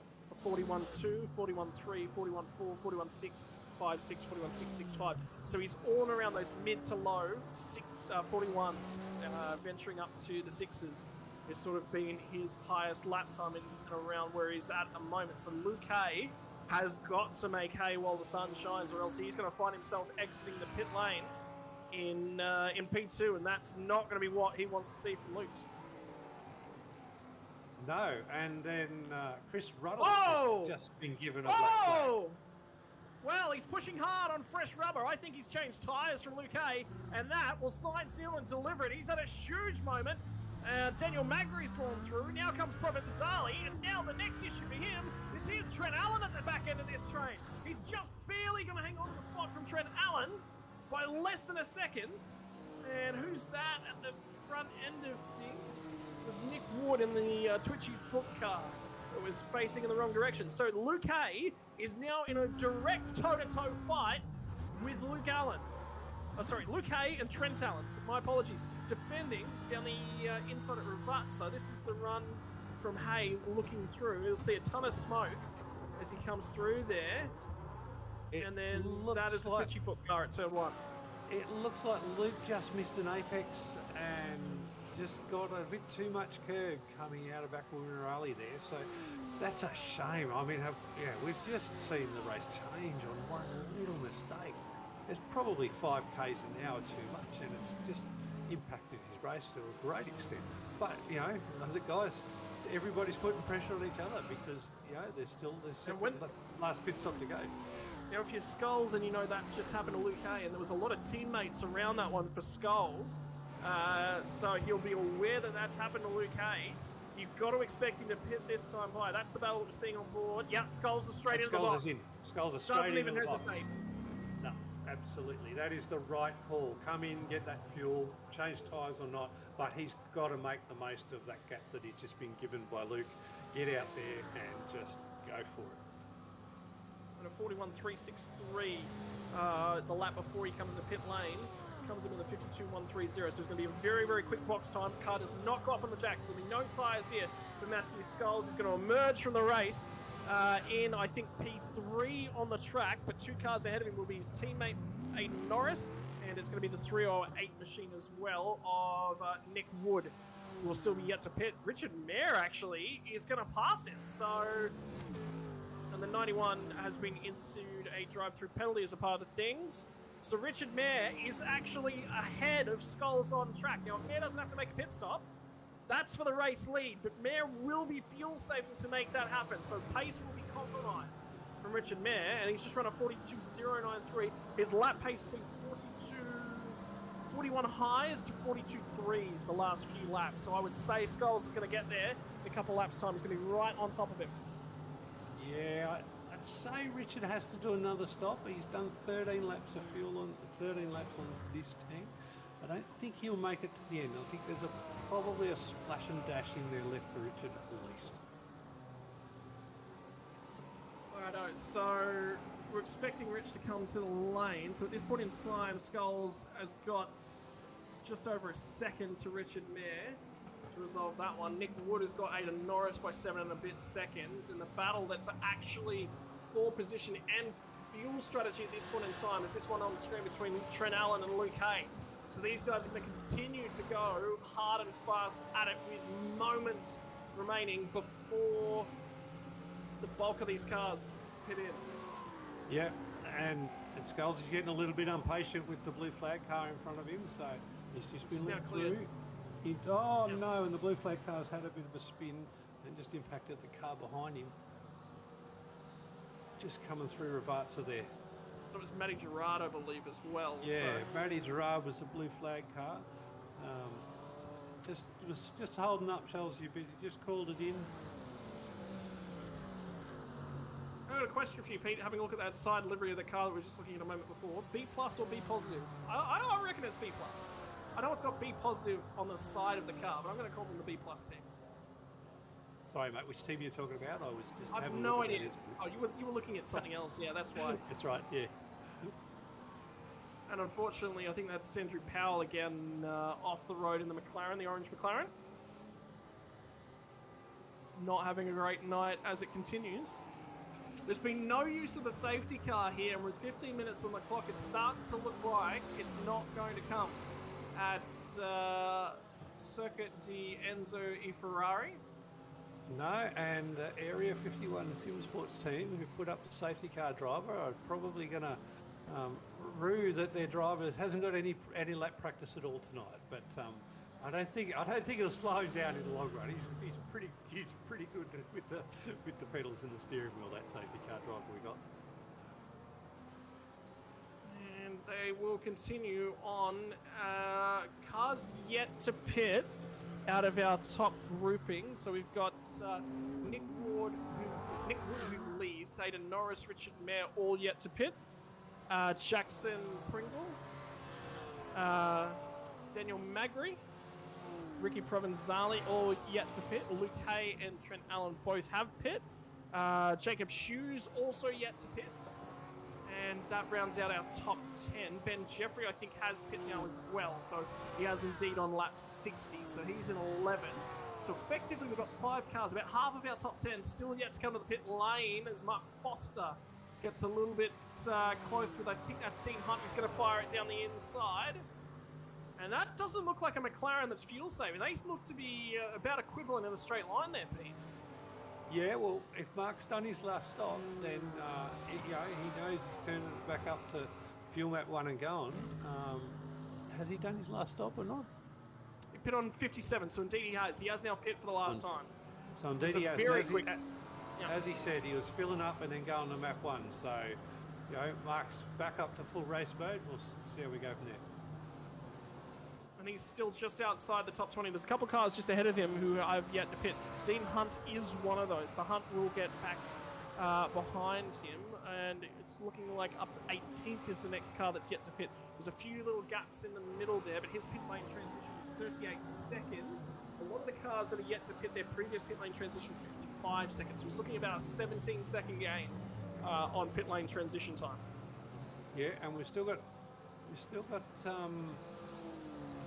Richard Mayer sitting in front of Matty Skulls and Jackson Pringle just fighting right behind there. So that's a close little battle for P3. Hayden Norris into pit lane now. So really, we really need to see Nick Wood come into pit lane, and then we're going to see what we got for the rest of the lane. And Scotty, mate, we've got 10 minutes left to go. Yeah, well, the question mark now becomes, how far can Richard Mayer take that fuel? And how much did lap traffic impact Matthew Skulls? Because here comes Skulls on the rear bumper now, and they've got Cameron Edwards as a lap car immediately out of these guys as well. So this is about to get feisty. And we've got to keep our eyes on the straight line speeds of these two cars, because that's where the real tell is going to be. Is there some clutching going on? Mayer will fire it down the inside. Cameron Edwards does a great job of getting out of the way. And Skulls will get through there as well. And here comes the Mercedes, the 605 machine. This is the battle for second on track. Nick Wood still yet to pit. Will probably resurface in behind these guys. In fact, it's nearly guaranteed he'll resurface in behind these guys. But Skulls has to get this job done just in case that Mayer can make it to the end of the race. It'll be a really tough job from Richard Mayer to take it that full distance. That's just awesome driving, isn't it? But look, Ricky Provenzali, he's now climbed from being at the fringe of the 10. He's now up to fighting for a podium nearly, mate.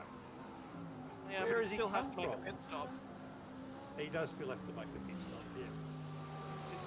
You're starting to say, ladies and gentlemen, it's in the next sort of 5 minutes. If it's after that, I don't think driver's going to be coming to pit lane. And here goes the battle between Reddit and Quistra as well. Has Reddit made his final stop?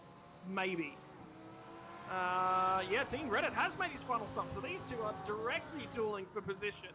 And Reddit came in on lap 69 laps after Rue Quistra, and it's a 7-second difference in their stops. So Quistra's carrying a lot of damage on that right rear now. And that is severely hampering him. They went deep into turn 1, deep into turn 2. And Reddit's got this one still hung on at the midpoint of the lap. They're now out of Toaster and on the run up to Piratella. My word, I love this track. It's a great track. Lots of excitement, lots of good Here we drivers. go. Lots of close drivers. Oh, here we go. This is it. This is going to show us... Is that Nick Wood in as well?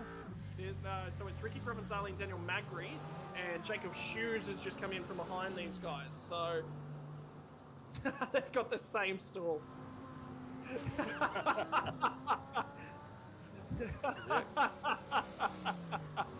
Oh, so that's because Ricky Provenzali started at the tail end of the pit. He was 44th. So I think it's after about 35 cars they go back to the front end of the pits and start double assigning the pit bays. So that's why you're seeing those two pin on top of each other.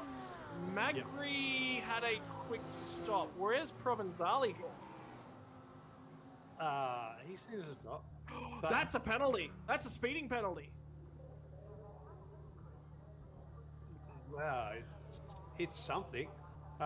Nick Wood is 21 laps. Provenzali has a now, penalty. So Nick Wood's coming into the pits now for his final stop. I can tell you, ladies and gentlemen, I've just gone and had a quick look. Ricky Provenzali has a black flag against his name in the iRacing server, and that is a penalty for speeding on the entry to pit lane.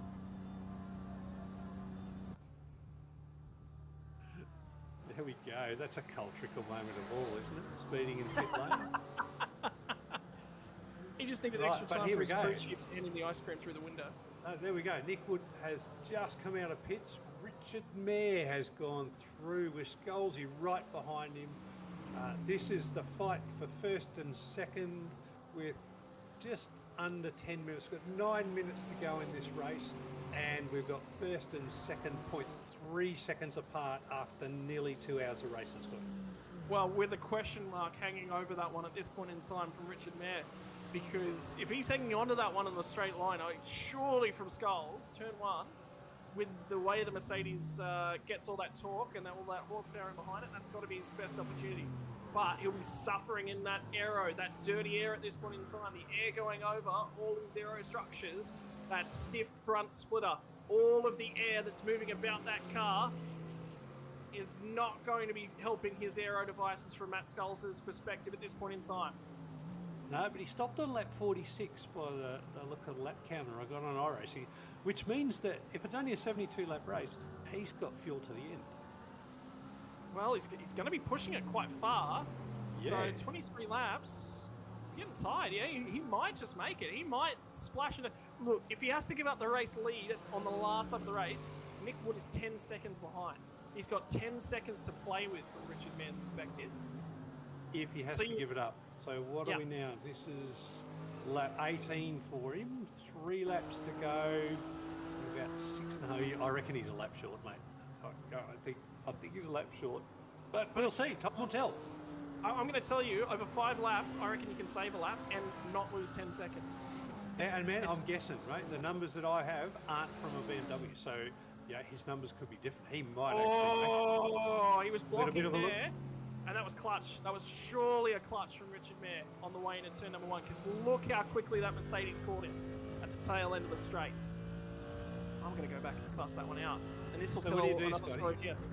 So what do you do, Scotty? Do you give up the spot to secure a second place, or do you defend and clutch? I think you're going to give it up. You're going to get punted. Skulls has got a wise head on him. Don't you mind. He's aggressive, but he's got a very smart head about him. And I like what he's capable of in an oval. So, and he's a teammate of mine, so I'm always backing him in. So there you go. But from Richard Mapp's perspective, I think if you've got to give it up, you've got to give it up. Give it up early and start fuel saving excessively early, so that you know that you can make that last lap. There's no point in hanging it out here if you can't. If you're gonna hold him up, that says to me he's probably got enough fuel. Because if he hasn't got enough fuel, he needs every lap possible to save the fuel to get home. If he knows he's got a pit stop, he's not fuel saving anymore, right? So if you know you have to pit stop, you're just going to right, bugger, map one, away you go. If he's still fuel saving, he might think that he's a chance to roll over the line with like 100 mils of fuel left or something. Who knows? There'll be no burnouts if Richard Mayer gets home in P1, that much is for certain. Nick Wood, though, is the surprise wildcard at this one.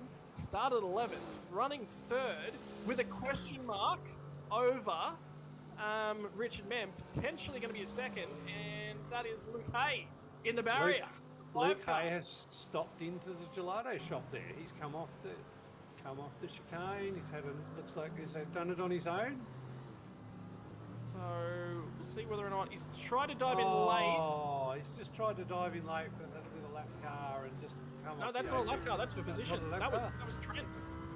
That was Trent Allen. Yeah, that's actually for position. Oh wow, that's a late dive for that move, isn't it? No, I think it looks like he's missed his braking marker. Probably focused on the car in front, and then he sort of tried to avoid Trent. And again, really good drivers will take their own mistake and take the pain without impacting others, and that's probably a good move for that spin. Although it hurts him in the race, it doesn't hurt another driver. Classic sportsmanship that you really should have in iRacing. Yeah. Take yourself out and give yourself all the pain in the world. Oh, I reckon Richard Mayer is still saving. And we are under 5 minutes left to go. I think there's 3 laps left in this race. I think we're only getting to lap 70. In which case, Richard Mayer will make it. So this has got to be a move that Skulls will have to make. Yeah, now it's defending from Richard Mayer. So this is for position. Mayer will not have to pit again based upon our numbers, and that's why he's fighting this one. Yep, and we're going to see some solid defence, I think, from Richard here. This is going to be classic last couple of races. What can Scholesy do? Can he? He's got to get Ryson close. He's got to get Ryson close. So we start our 68th circuit. There is 3 laps left to go. He's still saving. He's still saving from Richard Mayer. So that means he's still compromised. So Skulls has got to get a great exit off the final corner. His best opportunity is going to be around the outside at turn number 1. How much fuel has Richard Mayer got to save? Here comes Skulls to the inside. He'll pinch him tight. Mayer's still got the inside for the second corner of the chicane. The other run to Tosa. Skulls pulls alongside. This is the long way round for Matty Skulls. Is he going to look for the cutback? He'll get to the throttle, but Richard Mayer, classic defensive driving at Tosa. And I was hoping Skulls would go for that under and over, but here we go. He's got to look in. Down the inside now at the run at Piratella, not quite far enough alongside, and now Richard Mayer just runs it around the outside. However, Mayer will be burning more fuel. Big lift from Mayer down the hill. He was saving all the way into Aqua Minerale. He's short on fuel. He's tight on fuel. He's not sure. And if somebody's underneath your rear wing, it pushes you a little bit further. Skulls to the inside. Is he going to get far enough alongside? No, backs out of that one. It's trying to fake Richard Mayer out. Can he keep the lead? Can he save enough fuel? So many questions being asked of Richard Mayer. Has Skulls got the answer? Well, Scully's got the answer, but is Richard Mayer going to give him the question? I mean, Richard he's not even defending as hard as he was on through the last 2 laps of there. Skulls is he's gone. There he is. No, he's not. Mayer just didn't have the fuel, so Scholesy can now relax and take this one to the end. That was pretty awesome defending, but I think Richard's probably realised, look, all I could do is just get the fuel and go. So I'm surprised that Yeah, I think he's 1 lap short than what he needed to be, frankly. That's so close from Richard Bear. And look, is, it was isn't a it? splash. Heartbreaking. It was a splash. It was less than a second in the box. Yep. Less than a second. Oh my word. Yeah, I mean that is giving it your all in it. That is he almost cut a whole pit stop out of that strategy. I didn't think that could happen tonight. So, awesome for trying, but you're still going to get a good result. Don't get me wrong, but to be fighting for the lead with fuel soaking the whole way, that's pretty good, and that shows how big that extra pit stop really is. So take a look further down the pack now as two drivers from the two biggest teams continuing to go at it. It's going to be Chris Pellet and Dean Reddit. I actually ended up in an official race with Chris Pellet the other day, and in the Toyota 86s. So Chris likes to drive a whole range of the cars. I can tell you, from the Juice crew tend to enjoy the Toyota 86. I've done a number of races in what's become my favourite car in iRacing of late. And here's another battle that's going to go on for position. Down into turn number 1. Round the outside from Pellet. And Redette's going to run him wide at turn number 1 and defensively hold the move and run him out of road to get that one done. But Pellet's got a whole host of speed on the run down to the Villeneuve chicane. Looking to the inside, won't quite get it. They'll bounce around the curbings. Looking for a mistake, sniffing blood in the water. Or is there a frog in the water if you're a Frog Leap Juice driver? A frog Frog in the thrashing throat for a from riot. Yeah. Was it the frog in the throat of Pete Baxter at this moment? A frog thrashing for a riot.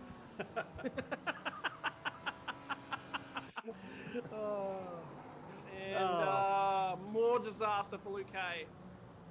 Oh, that's terrible. I feel bad for Luke. He's had such a good race, and it's just this last 15 has just hurt him really bad. So we're in the final lap now. Final lap, and Richard Mayer makes it over the finish line just. So he did get home in P6. No. Whoa, no, He's still got.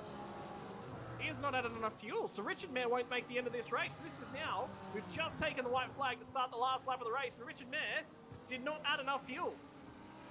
No, wow, that is a big mistake from Richard Mayer. If you're going, oh wow, that's blown me away. Maybe a crew chief thing or something like that has got into his numbers. Something that's really upset them, but they have to go through that. Or maybe he's sped through pit lane, had to do a serve a penalty. No. No, none of that. No penalty. No. But it's an easy win now for Matty Scholes. He's got a few corners to go through. Don't say that, Pete.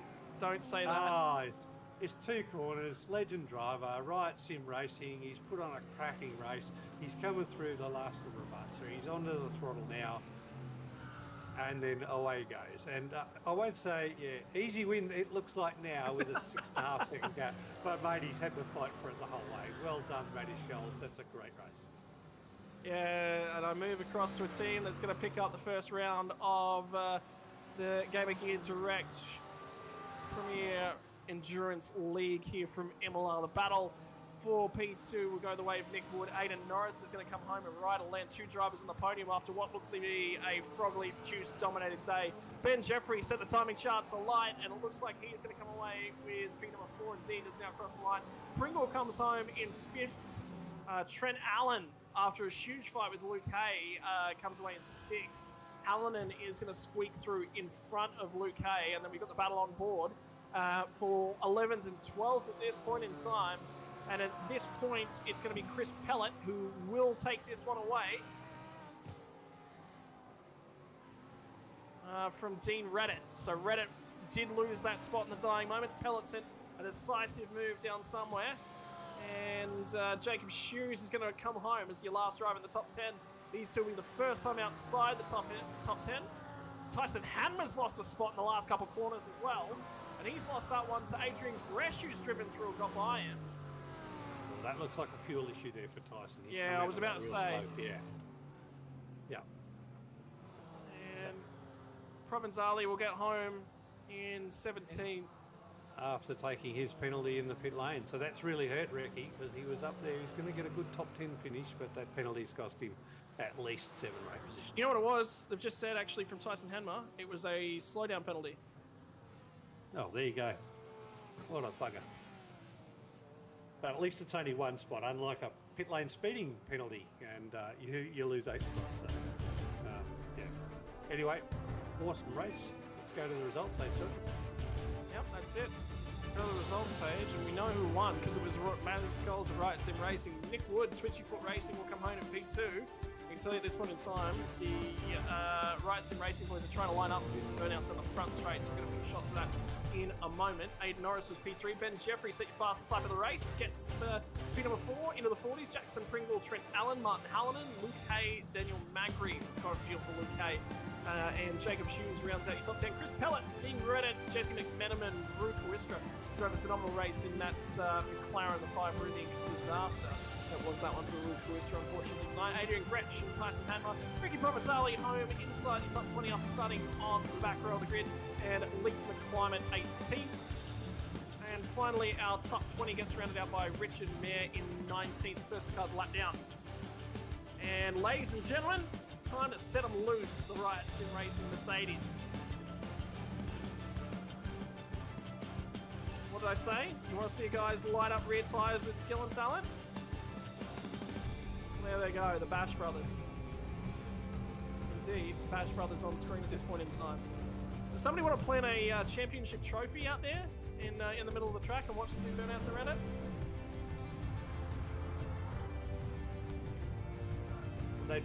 Hang on. I think Ricky Provenzali's run out of fuel. Or Jimmy Middleton, one of the two.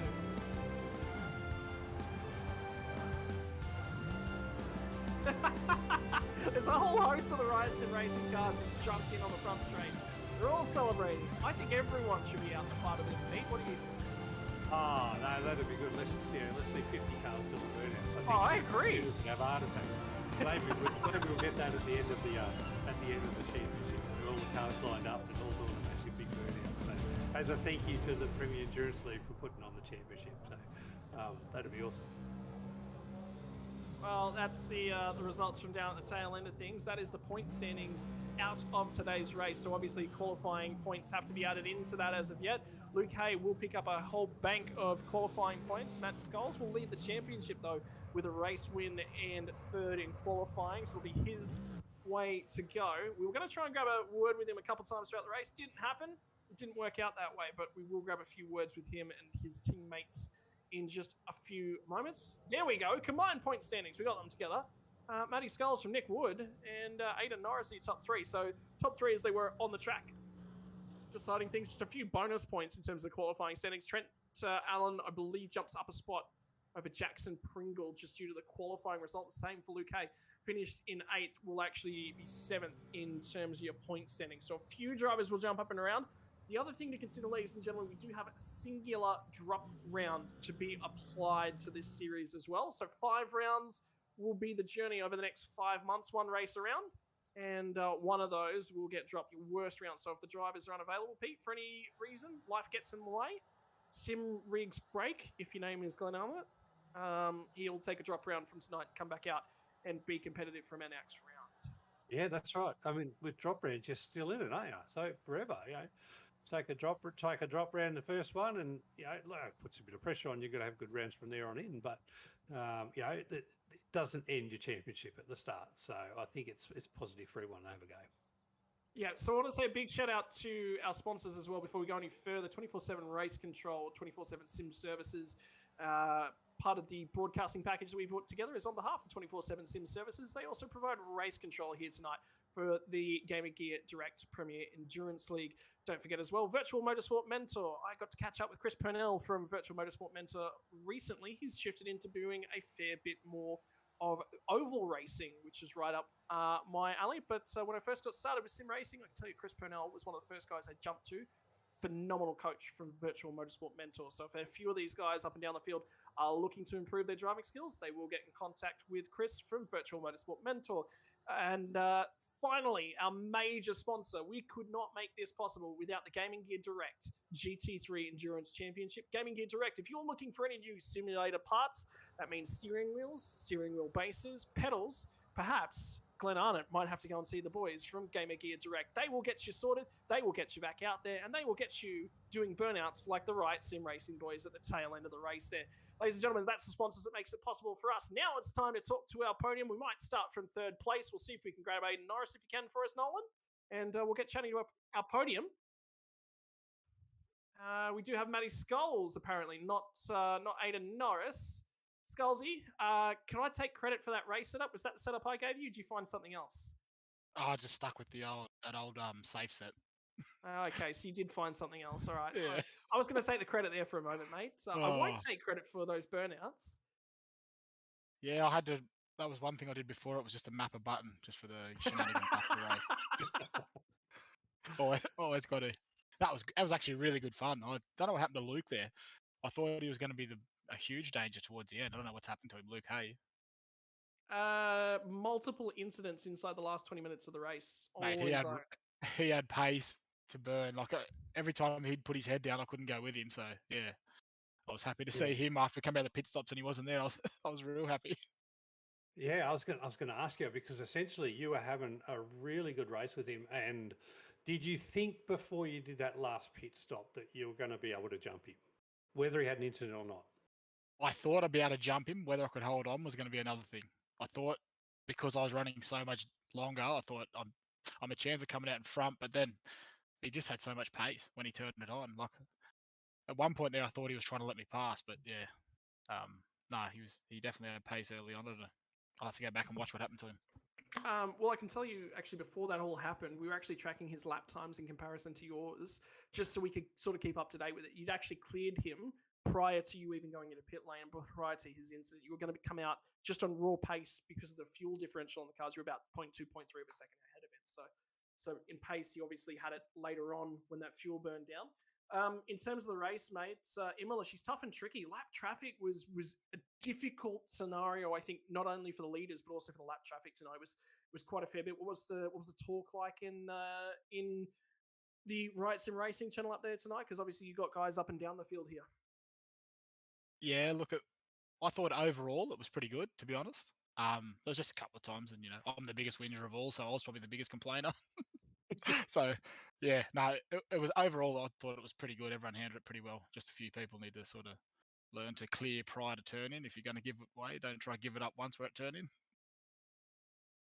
Yeah. As a guy who frequently gets lapped, I tend to find that you sort of just do a bit of a lift at the start of the straight, let the car go, and then you can take the corner and give the car. You don't really want lapped cars or lapping cars diving into an apex in front of you.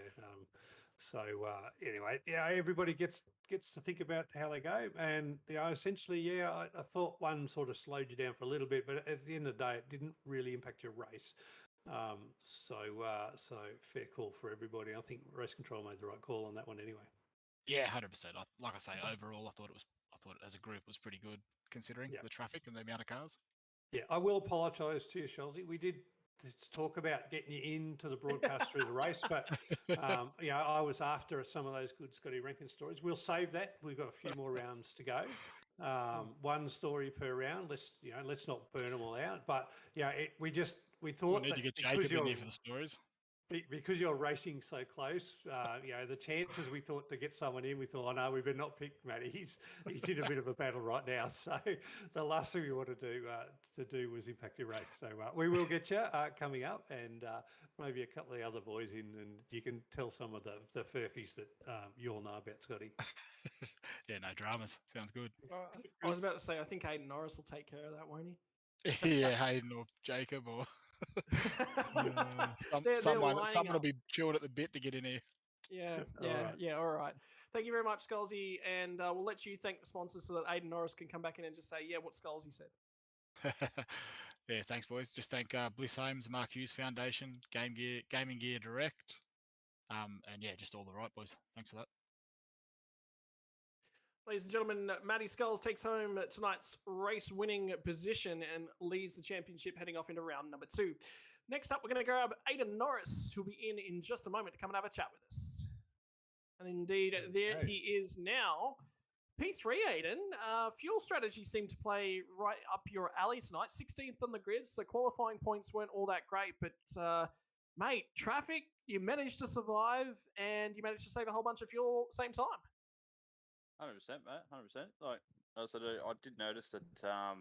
In those pits or the pit stops, I was going a bit later than Scalzi. I think I went a lap later in every stop, I believe. But yeah, it makes for a shorter stop in the end, and it worked out well. And can't complain about 2 right cars on the podium.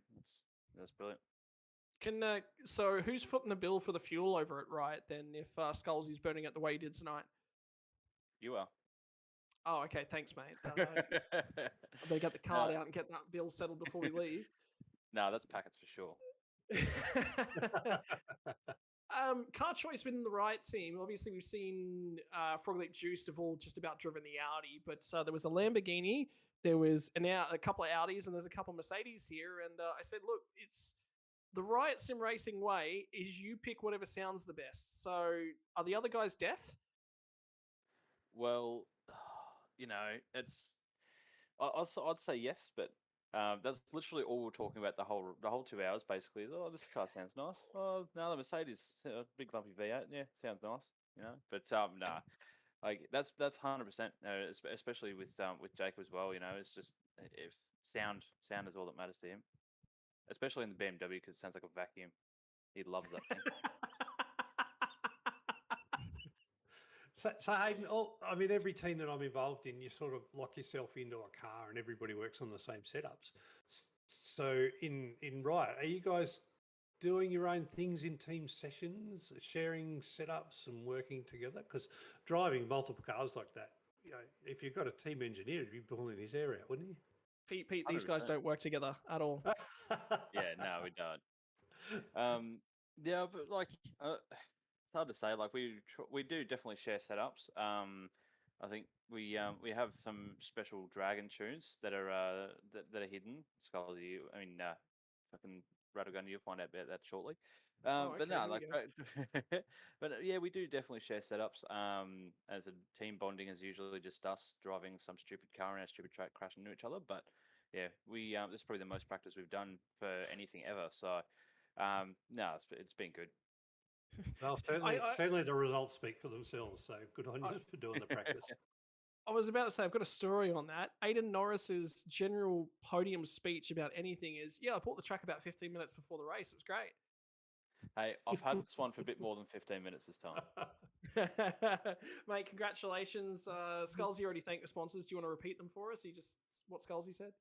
Oh, just what Scalzi said. Thanks, mate. Thanks. Shout out to all the Riot boys and congratulations to 2 cars on the podium here tonight, ladies and gentlemen. Awesome. Thanks, Vince. Well done, mate. Cheers.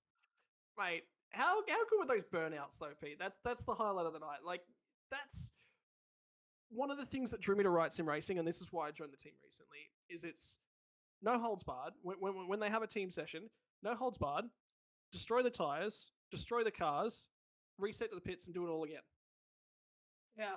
I didn't realise you joined that team. You showing a little bit of bias there, Scotty. Where's this I've come actually. from? Hey? That was actually as sneaky little bugger. All right, I'm done. I quit. Hey, hey, that's a sneaky new bit of news coming out of the Scotty Rankin garage there. But no, look, any good bunch of guys that's fun to drive with is worthwhile being a part of. So good on you. And now I know where the stories are going to come from, and they'll be accurate if they're spending any more than a few minutes with you each day. Anything that comes, do not trust a word that comes out of a Riot Sim Racing driver's mouth ever. Is the way to think about it. I'll trust them wholeheartedly. Well, ladies and gentlemen, that's the end of tonight's first round here of your Game & Gear Direct GT3 Endurance Championship. We actually want to say a big shout out to all of our fans that have been watching on board with us. We've had 20 drivers or 20 participants in our YouTube chat for just about the entire journey, and I know there's been a whole number over on Facebook as well. We do all this because A, the league pays us to, but most importantly, B, this is my main point, it's fun.